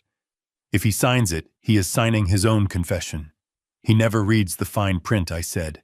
He is too arrogant. Be careful, Doug Harper warned. When you walk into that room, you are defenseless. If they realize you are playing them, I looked at the image of Patricia on my monitor. She had stopped struggling. She was staring up at the ceiling, waiting for a savior who hadn't come yet. I am not defenseless, I said. I have the truth. And tomorrow, truth is going to be wearing a wire. I spent the rest of the night preparing. I showered and shaved, scrubbing the exhaustion from my face. I dressed in my best suit, a charcoal gray wool that I used to wear for grand jury testimonies. I polished my shoes until they shone like obsidian. I stood in front of the mirror in the hallway. I adjusted my tie. I looked at the man in the reflection. He didn't look like a retired grandfather anymore. He looked like an apex predator who had been woken from hibernation. I checked my equipment. The micro recorder in my lapel. The GPS tracker in my shoe. The phone in my pocket linked to Miller's comms frequency. I walked to the kitchen and made a cup of coffee. I drank it standing up, staring at the empty spot where Patricia's tea set used to be. They had taken my peace. They had taken my wife. They had tried to take my dignity. I rinsed the cup and set it in the sink. I walked to the front door and opened it. The sky was turning a bruised purple in the east. The dawn was coming. I stepped out into the cool morning air. I didn't lock the door behind me. I wouldn't need keys where I was going. I got into my car and started the engine. It purred to life. I am coming, Todd, I said to the empty car, and I am bringing hell with me. I pulled out of the driveway and headed toward the city. The road ahead was clear. The destination was justice, and the price of admission was going to be everything they had. The elevator ride to the 30th floor of the Millennium Tower was smooth and silent, a stark contrast to the turbulence churning inside my gut. The doors slid open to reveal a lobby that smelled of expensive leather and intimidation. This was Todd's domain. Or rather, it was the domain he rented to convince the world he was a master of the universe. I stepped out onto the plush carpet, allowing my shoulders to slump and my gait to shuffle. I leaned heavily on the cane I had bought at a thrift store an hour ago. To the receptionist, I was just another confused geriatric client lost in the maze of corporate law. To the security camera in the corner, I was a non-threat. I made my way to the double glass doors at the end of the hall. Through the frosted pane, I could see the silhouettes of the people waiting for me. They looked like vultures perched on a wire waiting for the carcass to cool. I took a deep breath, inhaling the sterile air conditioning, and exhaled the last of my mercy. I pushed the door open. The conference room was vast, designed to make anyone sitting on the opposite side of the table feel small. Todd sat at the head of the table in a high-backed chair that looked like a throne. He was wearing a suit that cost more than my first car, but he wore it badly. He was sweating. A thin sheen of perspiration glistened on his upper lip, and his leg was bouncing under the table. He was a man running out of time. Brittany sat to his right. She didn't look at me as I entered. She was focused on her phone, her thumb scrolling mindlessly, a nervous tic she had developed as a teenager when she was lying. Next to her was Garrus, the social worker, looking smug and self-important, with his file folders spread out like a royal flush. But it was the two men on the left side of the table who drew my attention. One was a lawyer I recognized from court records, a man named Steinberg, who had been disbarred twice and reinstated on technicalities. He was the kind of attorney you hired when you needed to bury a body, not write a will. The other man was not a lawyer. He was wearing a suit that was too tight across the shoulders, and his knuckles were scarred. He sat with a stillness that screamed violence. Todd introduced him as Mr. Vance, a potential investor. I knew better. I recognized the tattoo peeking out from under his cuff, a spider web on the wrist. This was the collection agent for the syndicate. He was here to make sure the money was transferred before he broke Todd's legs. "You are late, Doug," Todd snapped, not bothering to stand up. "We have a schedule to keep." "I am sorry," I mumbled, letting my voice waver. "The traffic, and my hip is bothering me today." I shuffled to the single empty chair at the end of the table. It was lower than the others placed intentionally, so I would have to look up at them. I sat down slowly, making a show of arranging my cane and my reading glasses. I saw Mr. Vance check his watch. He gave Todd a look that could have cut glass. "Let us skip the pleasantries," Steinberg said, sliding a thick document across the polished mahogany. "We have prepared the transfer of assets as discussed. This document grants Todd and Brittany full durable power of attorney and immediate control of the Mercer Family Trust, including the real estate portfolio. It also retroactively approves the sale of the primary residence to cover medical expenses." I looked at the stack of papers. It was thick, heavy, and final. It was the instrument of my destruction. Todd leaned forward, his eyes manic. "It is standard procedure, Doug. We just need to liquidate the assets to pay for Mom's care. Crestview is not cheap, you know. We are doing this for her." I looked at Brittany. She finally raised her eyes to meet mine. There was no love there, only a hard glint of greed mixed with fear. She was afraid of the man with the spiderweb tattoo, but she was willing to sacrifice her father to appease him. "Where is she?" I asked, my voice barely a whisper. "I want to know how she is." "She is sedated," Todd said quickly. "She was violent again this morning, Doug. Attacked a nurse. It is better if you don't see her until she is stabilized. Maybe in a week or two. A week or two. In a week or two, they would have drained the accounts, sold the house, and left Patricia to rot in a state ward." I reached out a trembling hand and touched the paper. I felt the texture of the bond. Harper had done a magnificent job. To the untrained eye, it looked like a standard legal contract. But I knew the secrets hidden in the watermark. "I cannot sign this," I said, pulling my hand back. The room went deadly silent. Mr. Vance shifted in his seat, and the leather creaked loudly. Todd's face turned a shade of purple I had never seen before. "What did you say?" Todd hissed, standing up. "I cannot sign this," I repeated, looking down at my hands. "Not until I know she is okay. You took her away. You didn't even let me say goodbye." Brittany slammed her hand on the table. "Oh, for God's sake, Dad, stop being so dramatic. She is in a hospital, not a dungeon. Just sign the damn paper so we can pay the bills. Do you want them to kick her out onto the street?" I looked at the man with the spiderweb tattoo. I looked him right in the eye. He didn't blink. He knew what was at stake. He knew that without this signature, he wasn't getting his $500,000. "I need to see her," I said, letting a tear roll down my cheek. "Just let me see her once. If I can see her, if I can hold her hand, I will sign everything. The house, the stocks, the pension. Take it all. I just want my wife." Todd looked at Steinberg. Steinberg shrugged. It was a calculated risk. Todd looked at Mr. Vance. The muscle man gave a barely perceptible nod. He didn't care about the emotional theatrics, he just wanted the deal closed. "Fine," Todd spat. He pulled out his phone. "I will FaceTime the doctor. You can see her on the screen. That is the best I can do." He dialed a number. A moment later, he turned the phone around. The screen showed a sterile white room. Patricia was lying in bed. Her eyes were closed. She looked pale and small, but she was breathing. See, Todd said, pulling the phone away before I could get a good look. She is resting. She is safe. Now pick up the pen, Doug. Or so help me God, I will have Garris file the incompetency order right now, and you will never see her again. It was the ultimate threat. The nuclear option.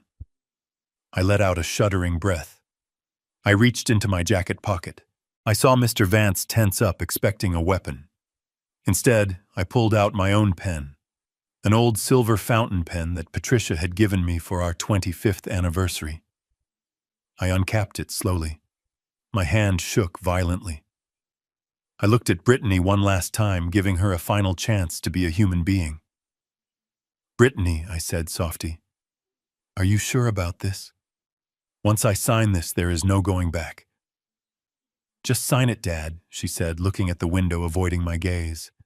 Stop making this harder than it has to be. I nodded. I accepted my fate, or at least the fate they thought I was accepting. I bent over the document. The text blurred before my eyes, not from tears, but from the sheer intensity of the adrenaline flooding my system. This was the kill zone. I placed the nib of the pen on the signature line. The ink bled slightly into the paper. I promise you, Todd. I said, my voice suddenly steadying, losing the tremor, losing the age, losing the weakness. I promise you that you are going to get exactly what you deserve. Todd laughed, a nervous cackling sound.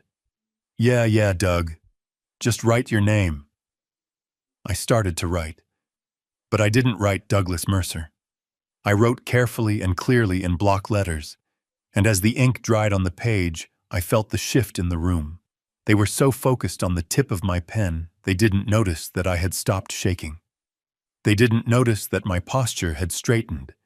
They didn't notice that the broken old man had just left the building and the hunter had taken his place. I finished the last letter and capped the pen with a loud, definitive click. There, I said, pushing the document toward Todd. It is done. Todd grabbed the paper, his eyes wide with avarice.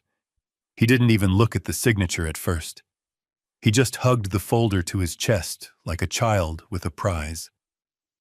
Mr. Vance relaxed, leaning back in his chair. Steinberg started packing up his briefcase. Brittany let out a long exhale of relief. They thought it was over. I checked my watch. 9:15 a.m.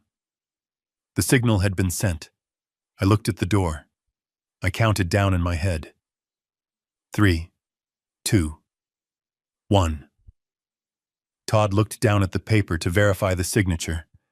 His smile froze. His brow furrowed. What is this? He whispered.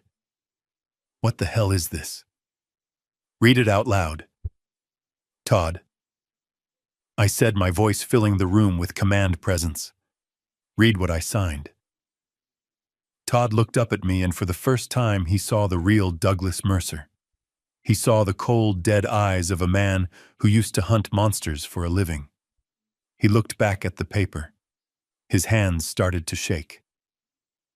RICO Act violation. He read, his voice trembling. I smiled. And it wasn't a nice smile. That is not a signature, Todd, I said, standing up and kicking the cane away. That is a confession, and you just accepted it into evidence. Before he could scream, before Mr. Vance could reach for the gun I knew he had in his waistband, the glass doors of the conference room exploded inward. The game was over. The slaughter was about to begin. The room was so quiet I could hear the hum of the air conditioning unit and the rapid, shallow breathing of my son-in-law. Todd was staring at the tip of my pen, his eyes wide and hungry, like a shark smelling blood in the water. Brittany was smirking, a small, tight expression of triumph that she couldn't quite suppress. She thought she had won. She thought the old man was finally bending the knee. I held the silver fountain pen, hovering just millimeters above the signature line. It was a heavy instrument, cold and solid in my hand. It felt less like a pen and more like the trigger of a loaded shotgun. I looked up one last time, scanning the faces of the people who had conspired to destroy my life. Steinberg, the lawyer, was already mentally spending his commission. Mr. Vance, the enforcer, was leaning back, relaxing his guard, believing the debt was as good as paid. Garris, the corrupt social worker, was checking his watch, probably late for his next bribe. I looked at Brittany. I wanted to see if there was any hesitation, any flicker of remorse for selling her parents down the river. There was none. She just tapped her manicured fingernail on the table impatiently. "Sign it, Dad," she said, her voice sharp. "We don't have all day." I nodded slowly. "You are right, Brittany. We don't have all day. In fact, you don't have any time left at all." I pressed the nib to the paper. The ink flowed black and permanent. Todd leaned in so close I could smell his nervous sweat mixed with expensive cologne. He was trying to read upside down, desperate to see the letters of my name. But I didn't write Douglas. With a steady hand, the hand of a man who had spent 30 years documenting crimes for the federal government, I wrote a different set of words. I wrote them in clear block letters that were impossible to misinterpret. Money. Laundering. I paused. I felt Todd stiffen beside me. He had seen the first word. Confusion rippled off him in waves. I continued writing. Title 18 USC. I finished the citation with a flourish, underlining it twice. Then I capped the pen. The click sounded like a gunshot in the silent room. I slid the folder across the polished mahogany table toward Todd. "There," I said, leaning back in my chair. "It is signed." Todd grabbed the document. He looked at it. He blinked. He looked at it again. His brain refused to process what his eyes were seeing. He was expecting a surrender. Instead, he was looking at a federal indictment code. "What is this?" he whispered, his voice trembling. "What is this, Doug? This isn't your name." I smiled. It was a cold smile, a smile that didn't reach my eyes. "No, Todd. That is not my name. That is your future." Title 18 of the United States Code, Section 1956. Laundering of monetary instruments. Penalty up to 20 years in federal prison. Steinberg sat up straight, his face draining of color. Mr. Vance stopped, leaning back. His hand moved instinctively toward his waistband. Brittany snatched the paper from Todd's hands. "What are you talking about, Dad? Just sign the paper properly. Stop playing games." "I am not playing games, Brittany," I said, standing up. "I stopped playing games the moment you tied your mother to a bed." I reached into my pocket and pulled out my phone. I didn't unlock it. I just pressed the volume up button 3 times. It was a pre-programmed macro command. On the far wall of the conference room, the massive 60-inch monitor that was used for client presentations suddenly flickered to life. I had breached their internal network hours ago, replacing their splash screen with a live feed from my private server. The room was bathed in the harsh blue light of the screen. Brittany gasped. Todd froze. The video playing was the footage from camera 4. It was the footage from the kitchen. It was high definition, and the audio was crystal clear. On the screen, a giant version of Todd was smashing the antique teapot. A giant version of Brittany was slapping her mother across the face. The sound of the slap echoed through the conference room, amplified by the surround sound speakers. "Don't you dare walk away from me," the Brittany on the screen screamed. The real Brittany put her hands over her mouth, her eyes wide with horror. She wasn't horrified by her actions. She was horrified that they were being seen. Mr. Vance stood up slowly. He looked at the screen, then he looked at Todd. "You told me it was a family dispute," Vance said, his voice low and dangerous. "You didn't tell me you were beating up old ladies. This kind of heat. I don't need this kind of heat." "Sit down," I commanded. My voice wasn't loud, but it carried the weight of authority. I wasn't finished. I pressed the button on my phone again. The video changed. Now it was the footage from the hospital room. The footage from last night. Patricia tied to the bed, thrashing in pain, calling my name while the orderly laughed. Steinberg, the lawyer, stood up and started shoving papers into his briefcase. I am leaving. I was not aware of the physical abuse. I am recusing myself immediately. You aren't going anywhere, Steinberg, I said. You are an officer of the court, and you conspired to facilitate this. You are an accessory. Todd finally found his voice. Turn it off, he screamed, lunging for the remote control on the table. It is a fake. It is a deep fake. He is good with computers. He made it up. I grabbed his wrist before he could touch the remote. My grip was iron. I twisted his arm and shoved him back into his chair. I am not done, Todd, I said. I have one more thing to show you, or rather, to show Brittany. I reached into my inside jacket pocket. Brittany was shaking, crying hysterically, mumbling that it wasn't her fault that she was forced to do it. She was looking at Todd for salvation. She still thought they were partners in crime. She still thought they were a team fighting against the cruel world. I threw the stack of photographs onto the table.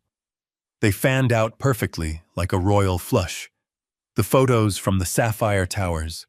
The photos of Todd kissing the blonde woman. The photos of him holding hands with her. The close-up of the credit card bill. The timestamp showed it was yesterday. The exact same time Brittany was at the pharmacy picking up the sedatives to poison her mother. I watched the realization hit Brittany. It was slower than the other reactions. She looked at the photos. She recognized the woman. She recognized the bag the woman was holding, the same bag she had wanted, but Todd said they couldn't afford. She picked up a photo. Her hands were trembling so hard the paper rattled. Todd, she whispered. Who is this? Todd turned pale. He tried to grab the photos, but I blocked him. That is where the money went, Brittany, I said, my voice dropping to a whisper. The $500,000 debt wasn't just gambling. It was her. He promised her a penthouse. He promised her a trip to Paris. He told her he was going to put you and me in a nursing home so he could run away with her. Todd stammered. Baby number. That is a client. Doug is lying. He is trying to divide us. Brittany looked at the photo. Then she looked at the video of her mother tied to a bed on the screen. Then she looked at her husband. Something inside her snapped. It was audible. A psychic break that shattered the veneer of the suburban housewife. She didn't scream like a human being. She screamed like a wounded animal. You bastard, she shrieked. She launched herself across the table. She didn't go for his face. She went for his throat. Her manicured nails, the ones she spent thousands of dollars on, became claws. She dug them into Todd's face, drawing deep red lines down his cheeks. Todd yelled in pain and tried to push her off, but she was fueled by the rage of a woman scorned and a daughter realizing she had sold her soul for nothing. They crashed into the floor. The expensive leather chairs toppled over. Get off me, you crazy witch, Todd shouted, punching blindly. I stood there watching them. It was a scene from hell. Husband and wife rolling on the floor of a high-rise office, tearing each other apart, while the video of their crimes played on a loop above them. Mr. Vance looked at me. He shook his head. I am out, he said, backing toward the door. I am not getting involved in a domestic. You are not going anywhere either, I said calmly. I walked to the window and pulled back the heavy curtains. Down below on the street, blinking red and blue lights reflected off the glass of the surrounding skyscrapers. Not one police car, not two, a dozen. And among them were the black SUVs of the federal task force. I turned back to the room. The chaos was absolute. Brittany was sobbing and pounding her fists on Todd's chest. Todd was bleeding and trying to crawl away. Steinberg was huddled in the corner, trying to delete files from his phone. Garris was trying to open the locked door, but his hands were shaking too much to work the handle. I adjusted my cuffs. I felt a profound sense of peace. I looked at the camera lens hidden in the smoke detector of the conference room. I knew Miller was watching. I knew he was giving the go order right now. I picked up the fountain pen from the table, the pen that had signed their death warrant. I put it back in my pocket. Todd managed to push Brittany off. He scrambled to his knees, looking up at me, his face smeared with blood and mascara. "Doug, please," he begged. "We can fix this. I can explain." I looked down at him. He looked so small. "Explain it to the judge, Todd," I said. And then the doors exploded. This time it wasn't me opening them. It was a battering ram. Federal agents in tactical gear flooded the room. Their voices were loud, commanding, and precise. "FBI, get down. Hands where we can see them." Vance was tackled before he could draw his weapon. Steinberg was handcuffed against the wall. Garris was pulled away from the door, crying like a child. And Todd and Brittany, huddled together on the floor, not in love but in shared terror, were pulled apart and cuffed. I stood still in the center of the storm. An agent approached me. He recognized me. He nodded respectfully. "Mr. Mercer," he said, "we have the perimeter secured. Agent Miller is at the hospital. Your wife is safe." I let out a breath I felt like I had been holding for 3 days. Safe. I watched as they dragged my daughter out of the room. She looked back at me. Her eyes were black holes of despair. "Dad, help me," she wailed. I didn't look away, but I didn't step forward. "You made your choice, Brittany," I said softly. I watched the elevator doors close on them. The room was suddenly empty, except for me and a few agents collecting evidence. The video on the screen was still playing. I picked up the remote and turned it off. The screen went black. The show was over. I walked out of the office, leaving the shattered glass and the ruined lives behind me. I had a date with my wife, and this time no one was going to keep me from her. The explosion of the conference room doors was not just a sound, it was a physical force that reset the atmosphere in the room instantly. 1 second, Todd and Brittany were tearing each other apart on the floor like rabid animals, and the next, they were freezing in place as the reality of their situation marched through the shattered glass. "FBI, get down. Federal agents, get on the ground now." The command was shouted by 6 voices in perfect unison. It was a beautiful sound, the symphony of justice arriving precisely on time. Men in heavy tactical gear, with FBI emblazoned in yellow across their chests, poured into the room, moving with the fluid lethality of a pack of wolves. Todd scrambled backward on his hands and knees, his face smeared with blood from where Brittany had scratched him.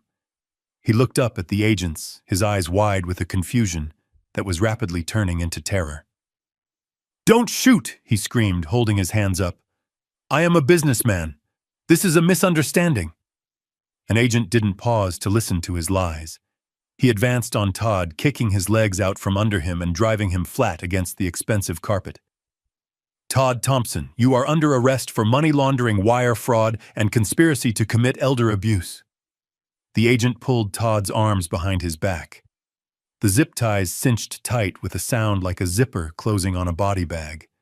Todd yelped in pain. "My shoulder, watch my shoulder," he whined.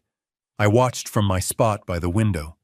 I felt nothing for him, no pity, no satisfaction, just the cold, clinical observation of a pest being removed from the premises. Across the room, Brittany was hysterical. 2 female agents were pulling her up from the floor. She was crying so hard she couldn't breathe, hyperventilating in short, sharp gasps.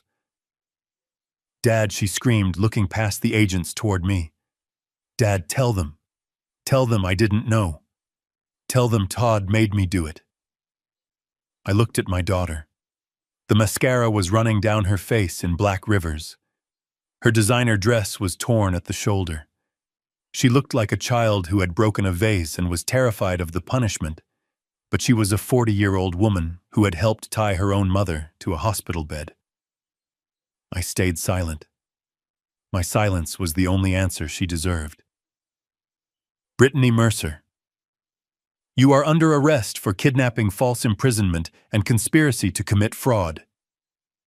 The agent reading her rights said, her voice devoid of emotion. No, no, no. Brittany wailed as the handcuffs clicked onto her wrists. I have a child. You cannot take me. I have a son. You should have thought about that before you tried to orphan him, I thought to myself. In the corner, Garris, the corrupt social worker, was trying to make himself invisible. He was huddled under the table, clutching his briefcase to his chest like a shield. Agent Miller walked into the room. He was wearing a windbreaker and looked every bit the weary veteran lawman I remembered. He spotted Garris immediately. He walked over and tapped the table with his knuckles. Mr. Garris Miller said, his voice calm but hard as granite. We have your bank records.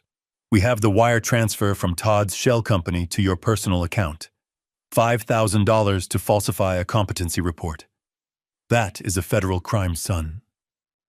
Garris looked up, tears streaming down his face. I just needed the money, he sobbed. My wife, she is sick. We all have problems, Miller said, hauling him to his feet. But we don't all sell old people down the river to fix them. Cuff him. Steinberg, the lawyer, was the only one who wasn't screaming. He was standing against the wall, his face the color of ash. He knew the law. He knew exactly how much trouble he was in.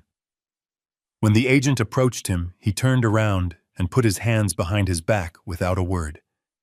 He was already calculating his plea deal, but I knew Miller. Miller wouldn't give him one. Steinberg was going to lose his license, his freedom, and his reputation. Mr. Vance, the tough guy enforcer, was on his stomach. His face pressed into the floor by the boot of a particularly large agent. The spiderweb tattoo on his wrist was now hidden by steel cuffs. He wasn't so scary now without his leverage. The room was a chaos of shouting commands and crying suspects. But in the center of it all, I stood untouched. An agent approached me. It was a young man, probably the same age Todd was when I first met him. Mr. Mercer, he said respectfully. We need to clear the room. Are you injured? I shook my head. I am fine, son. I just need a moment. I walked over to where Todd was lying on the floor. An agent was patting him down, emptying his pockets. His phone, his wallet, and the keys to the luxury car he couldn't afford were placed in an evidence bag. Todd looked up at me. He tried to muster some of his old arrogance, but it crumbled instantly. Doug, help me, he whispered. I can fix this. I know people. I can pay you back. I swear I can pay you back. I looked down at him. I remembered the day he asked for Brittany's hand in marriage. I remembered how he swore to protect her. I remembered how he looked me in the eye 5 years ago when I bailed out his first failed company and promised he would never gamble again. And I remembered the video of him smashing the teapot and threatening my wife with a jagged shard of porcelain. I reached up and adjusted my tie, tightening the knot. I smoothed down the lapels of my suit. You cannot pay me back, Todd, I said, my voice cutting through the noise of the room. Because you are bankrupt. Not just financially. You are morally bankrupt. I leaned down close so only he could hear me. I taught you how to read a balance sheet, Todd. I taught you how to spot an opportunity. I taught you how to build wealth. Todd nodded eagerly, thinking I was offering him a lifeline. Yes, Doug. Yes, you did. I stood back up and looked at him with pure disgust. Well, today I am teaching you one last lesson, I said. Today I am teaching you how to do time. Take him away, I said to the agent. The agent hauled Todd to his feet. As they dragged him out, he started screaming my name, cursing me, calling me a monster. You are the monster, Doug, he yelled, his voice cracking. You planned this whole thing. You are sick. Maybe I was. Maybe you have to be a little sick to cut out a tumor without anesthesia. But the patient was going to survive, and that was all that mattered. Brittany was led past me next. She didn't scream. She just looked at me with dead eyes. "Daddy," she whispered. I turned my back on her. It was the hardest thing I have ever done. Every instinct in my body screamed to protect my child, to make it better, to pay the lawyers and hush it up. But I knew that if I did that, I would be killing her soul. She needed to face the consequences. She needed to hit rock bottom before she could ever hope to climb out. I walked to the window and looked down at the street. I saw them being loaded into the back of the black SUVs. The flashing lights painted the city walls in red and blue strobes. Miller walked up beside me. "We got the call from the hospital team," he said quietly. "They have secured Patricia. The doctor on duty has been detained for questioning regarding the falsified admission papers. Your wife is being transported to St. Mary's right now for a full checkup. She is safe, Doug." I nodded, but I couldn't speak. The lump in my throat was too large. "You did good," Miller said, clapping a hand on my shoulder. "You took down a whole ring today. That lawyer Steinberg has been on our radar for years. We just never had the smoking gun." "I didn't do it for the Bureau," I said, my voice raspy. "I did it for her." "I know," Miller said.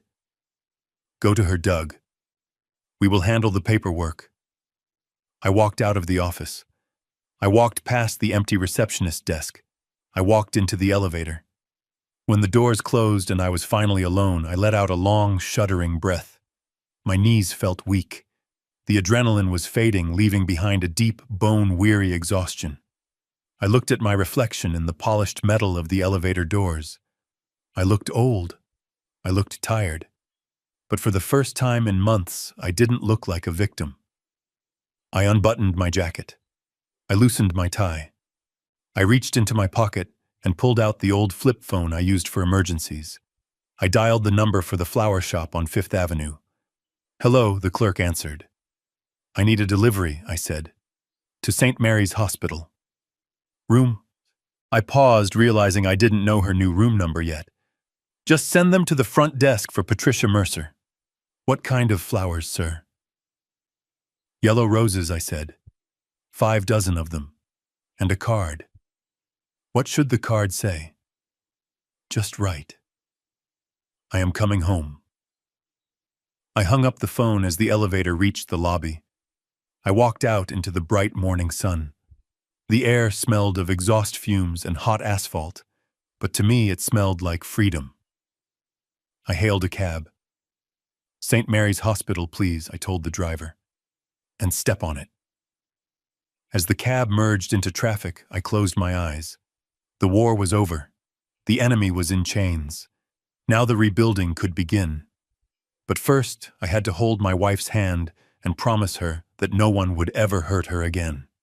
And this time, it was a promise backed by the full weight of the federal government and the unyielding rage of a husband who had been pushed too far.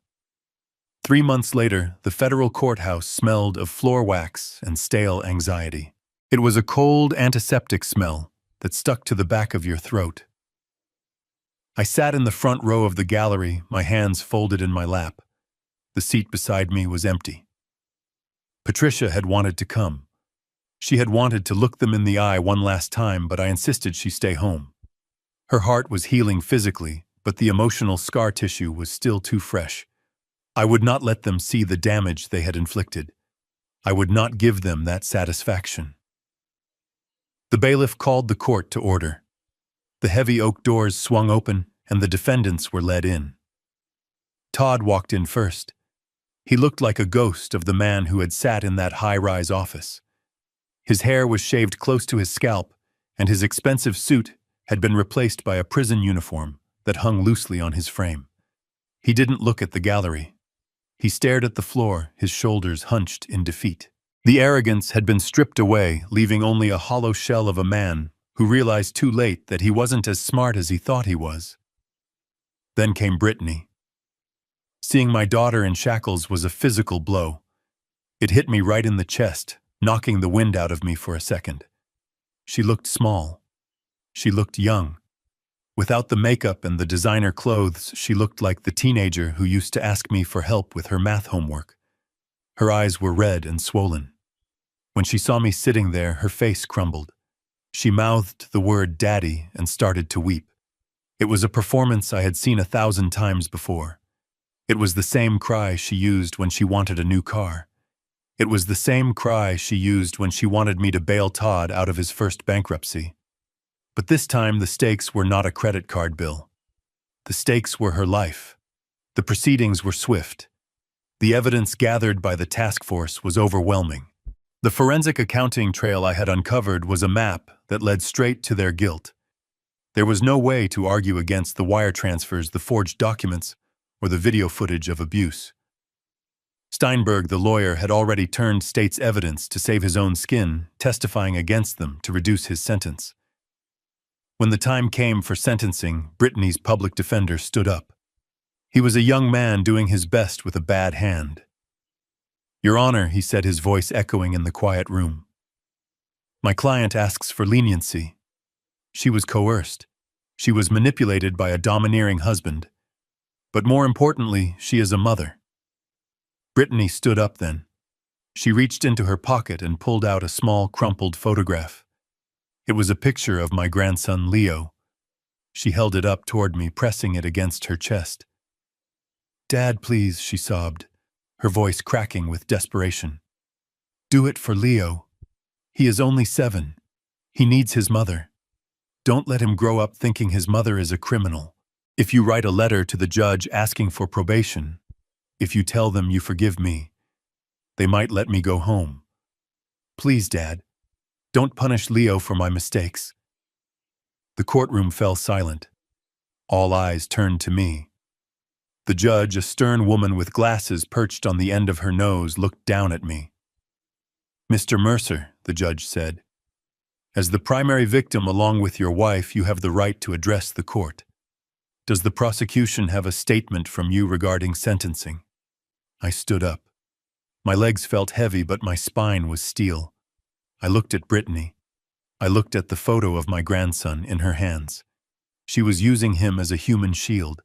She was hiding behind the innocence of a child she was willing to bankrupt to feed her own vanity. I walked to the podium. I adjusted the microphone. I looked at Todd, who was refusing to meet my gaze. Then I looked directly at my daughter. "I loved you, Brittany," I said, my voice steady and low. "I loved you more than I loved my own life. When you were born, I promised to protect you from the world." Brittany nodded eagerly, tears streaming down her face, hope igniting in her eyes. "Yes, Daddy, I know." But I continued, my voice hardening. "I also made a vow to protect your mother, and I made a vow to raise a daughter who knew right from wrong. I failed in that second vow." I took a breath. The air in the room felt thin. "You ask me to think of Leo. I am thinking of him. I am thinking that if I let him be raised by a woman who would tie her own mother to a bed and drug her for money, then I am condemning him to become just like you. I am thinking that the safest place for my grandson is as far away from your influence as possible until you learn what it means to be a human being." Brittany's face fell. The hope vanished, replaced by shock. "You ask for mercy," I said, turning to the judge. "You ask for forgiveness because we are family. But family is not a suicide pact." I gripped the sides of the podium. "Your Honor, I have spent my life chasing criminals. I have learned one universal truth. Tolerance for evil is cruelty to oneself, and mercy to the unrepentant is an act of violence against the innocent. If I ask for leniency today, I am not being a good father. I am being an accomplice to the next crime she commits." I looked back at Brittany one last time. "You didn't cry when you slapped your mother. You didn't cry when you stole our life savings. You are only crying now because you got caught. That is not remorse, Brittany. That is just calculation, and I am done paying for your calculations." I sat down. Brittany let out a wail that sounded like an animal caught in a trap. She slumped against her lawyer, unable to stand. Todd finally looked at me, and in his eyes I saw pure, unadulterated hatred. It was the most honest look he had given me in 10 years. The judge cleared her throat. She shuffled her papers. "The court thanks you for your statement, Mr. Mercer," she said. She turned to the defendants. "Todd Thompson, for the crimes of money laundering, wire fraud, and aggravated elder abuse, I sentence you to 15 years in federal prison without the possibility of parole." Todd's head dropped to the table. An audible gasp went through the room. "Brittany Mercer," the judge continued, "for the crimes of conspiracy, kidnapping, and fraud, I sentence you to 8 years in federal prison." "No," Brittany screamed. "No, please. My son. My baby." The gavel came down with a finality tone that shook the room. I watched as the marshals moved in. They pulled Todd to his feet. He looked old. He looked broken. They grabbed Brittany. She was dead weight, screaming for her father, reaching out her hands toward me. "Dad, help me. Daddy, please." I didn't look away. I owed it to her to watch. I owed it to Patricia to watch. I watched until the heavy side doors swallowed them up. I watched until their voices faded into the corridor. I watched until the silence returned to the courtroom. I stood up and buttoned my jacket. I felt a strange emptiness inside me. It wasn't happiness. You cannot be happy when your child goes to prison. But it was peace. It was the knowledge that the rot had been cut out. I walked out of the courthouse alone. The sun was shining outside, blindingly bright, after the dim light of the courtroom. I took a deep breath of the city air. I had a grandson to pick up from school. I had a wife waiting for me at home. I had a garden that needed tending. My life was smaller now. My table was emptier. But it was clean. And as I walked down the steps of the courthouse, I knew that for the first time in years, I was walking toward a future that belonged to me. Prison takes a man's freedom, but poverty takes his legacy. The judge had given Todd and Brittany years behind bars, but it was the forensic accountants who delivered the final blow to their egos. In the weeks following the sentencing, I watched from a distance as the empire of lies they had built crumbled into dust. Todd's assets were the first to go. It turned out he didn't really own anything. His luxury car was a lease which was repossessed in the middle of the night. His office furniture was rented. His expensive watches were revealed to be high-quality knockoffs when the marshals tried to auction them. The only thing Todd actually owned was debt. Massive, crushing debt that was now being written off by banks that would never recover a cent. But the centerpiece of their downfall was Brittany's house. It was a sprawling McMansion in a gated community, a monument to vanity that she couldn't afford. She had bought it to impress neighbors she didn't like and to house parties she couldn't pay for. Now, with both of them in federal custody and the mortgage payments 3 months behind the bank, moved in with predatory speed. The foreclosure sign went up on the lawn. It was a bright orange sticker that screamed failure to the entire neighborhood. I drove past it once. I saw the neighbors stopping to take pictures. I saw the overgrown lawn. It looked like a corpse that had been left to rot. A month later, the property went up for public auction. These auctions are usually grim affairs held on the courthouse steps, attended by sharks looking to flip properties for a quick profit. I decided to attend. I wore my old fishing hat and a nondescript jacket. I stood in the back of the crowd, quietly observing. The opening bid was low. The house had liens against it, and the market was soft. The sharks circled, raising their paddles in small increments. 200,000, 210. I waited. I waited until the bidding stalled. I waited until the auctioneer raised his gavel to close the sale. Then I raised my hand. $300,000, I said, my voice carrying over the murmurs of the crowd. Cash. The auctioneer looked at me. The other bidders turned around. They saw an old man and assumed I was confused, but the certified check in my pocket was very real. Sold to the gentleman in the back. I walked up the steps and signed the papers. I didn't buy it because I wanted to live there. I bought it because I wanted to purify it. The day I got the keys, I walked through the empty rooms of my daughter's house. It smelled of stale perfume and abandonment. I walked into the master bedroom where she had likely planned the kidnapping of her mother. I walked into the dining room where she had hosted dinners paid for with my stolen money. It felt cold. It felt hollow. I called a contractor the next day. I didn't ask for a restoration. I asked for a transformation. Tear out the marble floors I ordered.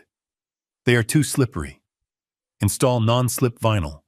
Remove the crystal chandeliers. Put in bright LED lighting. Widen the doorways for wheelchair access. Install ramps over the stairs. The contractor looked at me confused. "What are you building, Mr. Mercer?" "I am building a sanctuary," I told him. I spent the next 2 months overseeing the construction. I used the money from the settlement I received from Todd's remaining liquidated assets. It was poetic justice. His money was paying to dismantle his own house. When the work was done, I placed a new sign on the front lawn. It wasn't a for sale sign. It was a brass plaque. The Mercer Haven, a community support center for the elderly. I had turned Brittany's temple of vanity into a home for the very people she despised. The living room where she judged her guests was now a common area where seniors could play chess and socialize without fear of loneliness. The kitchen where she wasted food was now a cafeteria serving hot meals to pensioners who struggled to buy groceries. The master bedroom, her sanctuary of greed, was converted into a medical triage room where visiting nurses provided free checkups. On the opening day, Patricia and I stood on the front porch. She looked at the bustling center filled with laughter and life. "She would hate this," Patricia said, softly squeezing my hand. "I know," I replied. She thought old people were useless. She thought we were a burden. Now her house is proving her wrong every single day. I looked at the brass plaque one last time. I had erased her legacy of selfishness and replaced it with a legacy of service. The house wasn't a symbol of failure anymore. It was a symbol of survival. We walked down the steps to our car, leaving the past behind us. We had lost a daughter, but we had gained a purpose. And in the end, that was a trade I was willing to make. The financial ruin of my enemies was complete, but the spiritual restoration of my family had just begun. 6 months have passed since the gavel fell in that courtroom. The only sound I hear now is the wind rustling through the maple trees and the rhythmic clicking of Patricia's knitting needles. We are sitting on this porch of our new home, a smaller cottage by the lake, far away from the city and far away from the memories of betrayal. The sun is setting, casting a golden light over the water, and for the first time in a long time, the silence around us does not feel heavy. It feels like a warm blanket. Patricia is sitting in the rocking chair beside me. She looks beautiful. The pallor of the sedatives is gone, replaced by the rosy glow of health and fresh air. She is working on a yellow scarf, the same color as the roses I sent to her hospital room. She catches me watching her and smiles.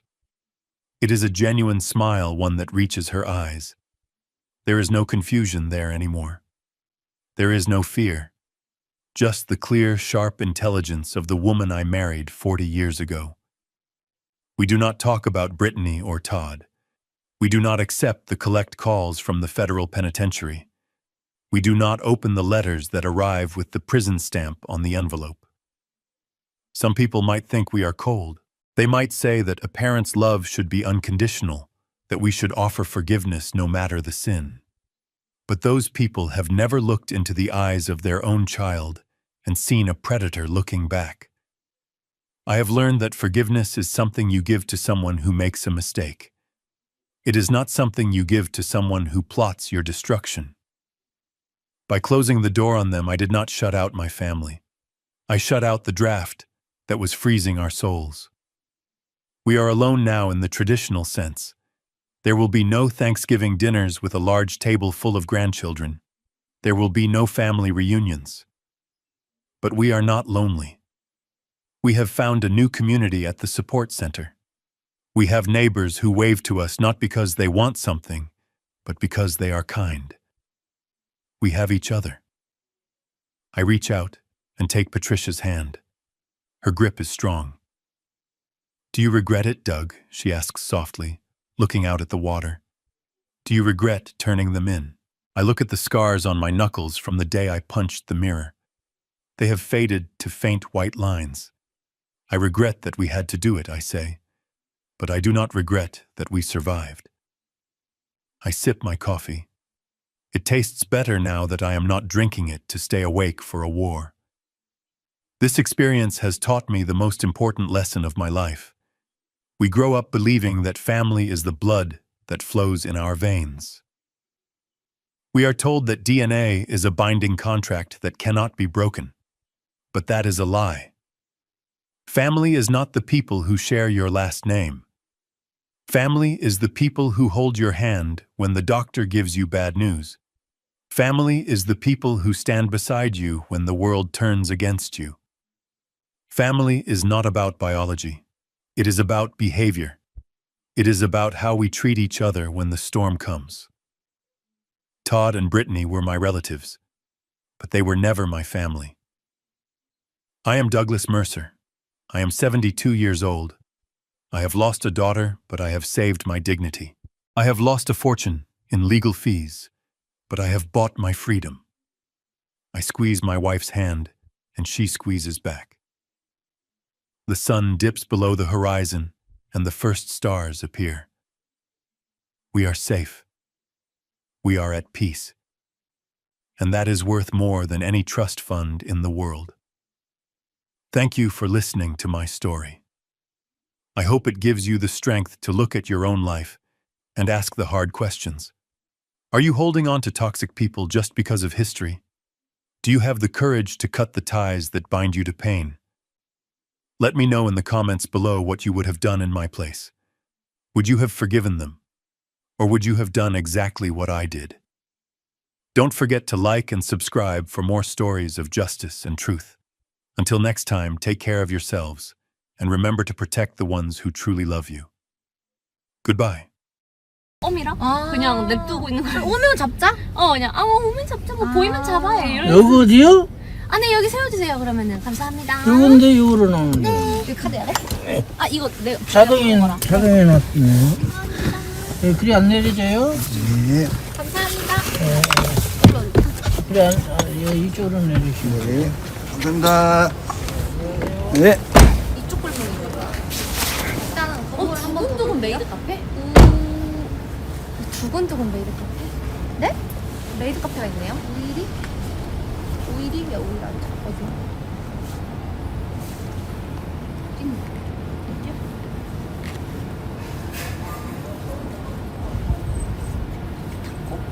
타코 한번 검색해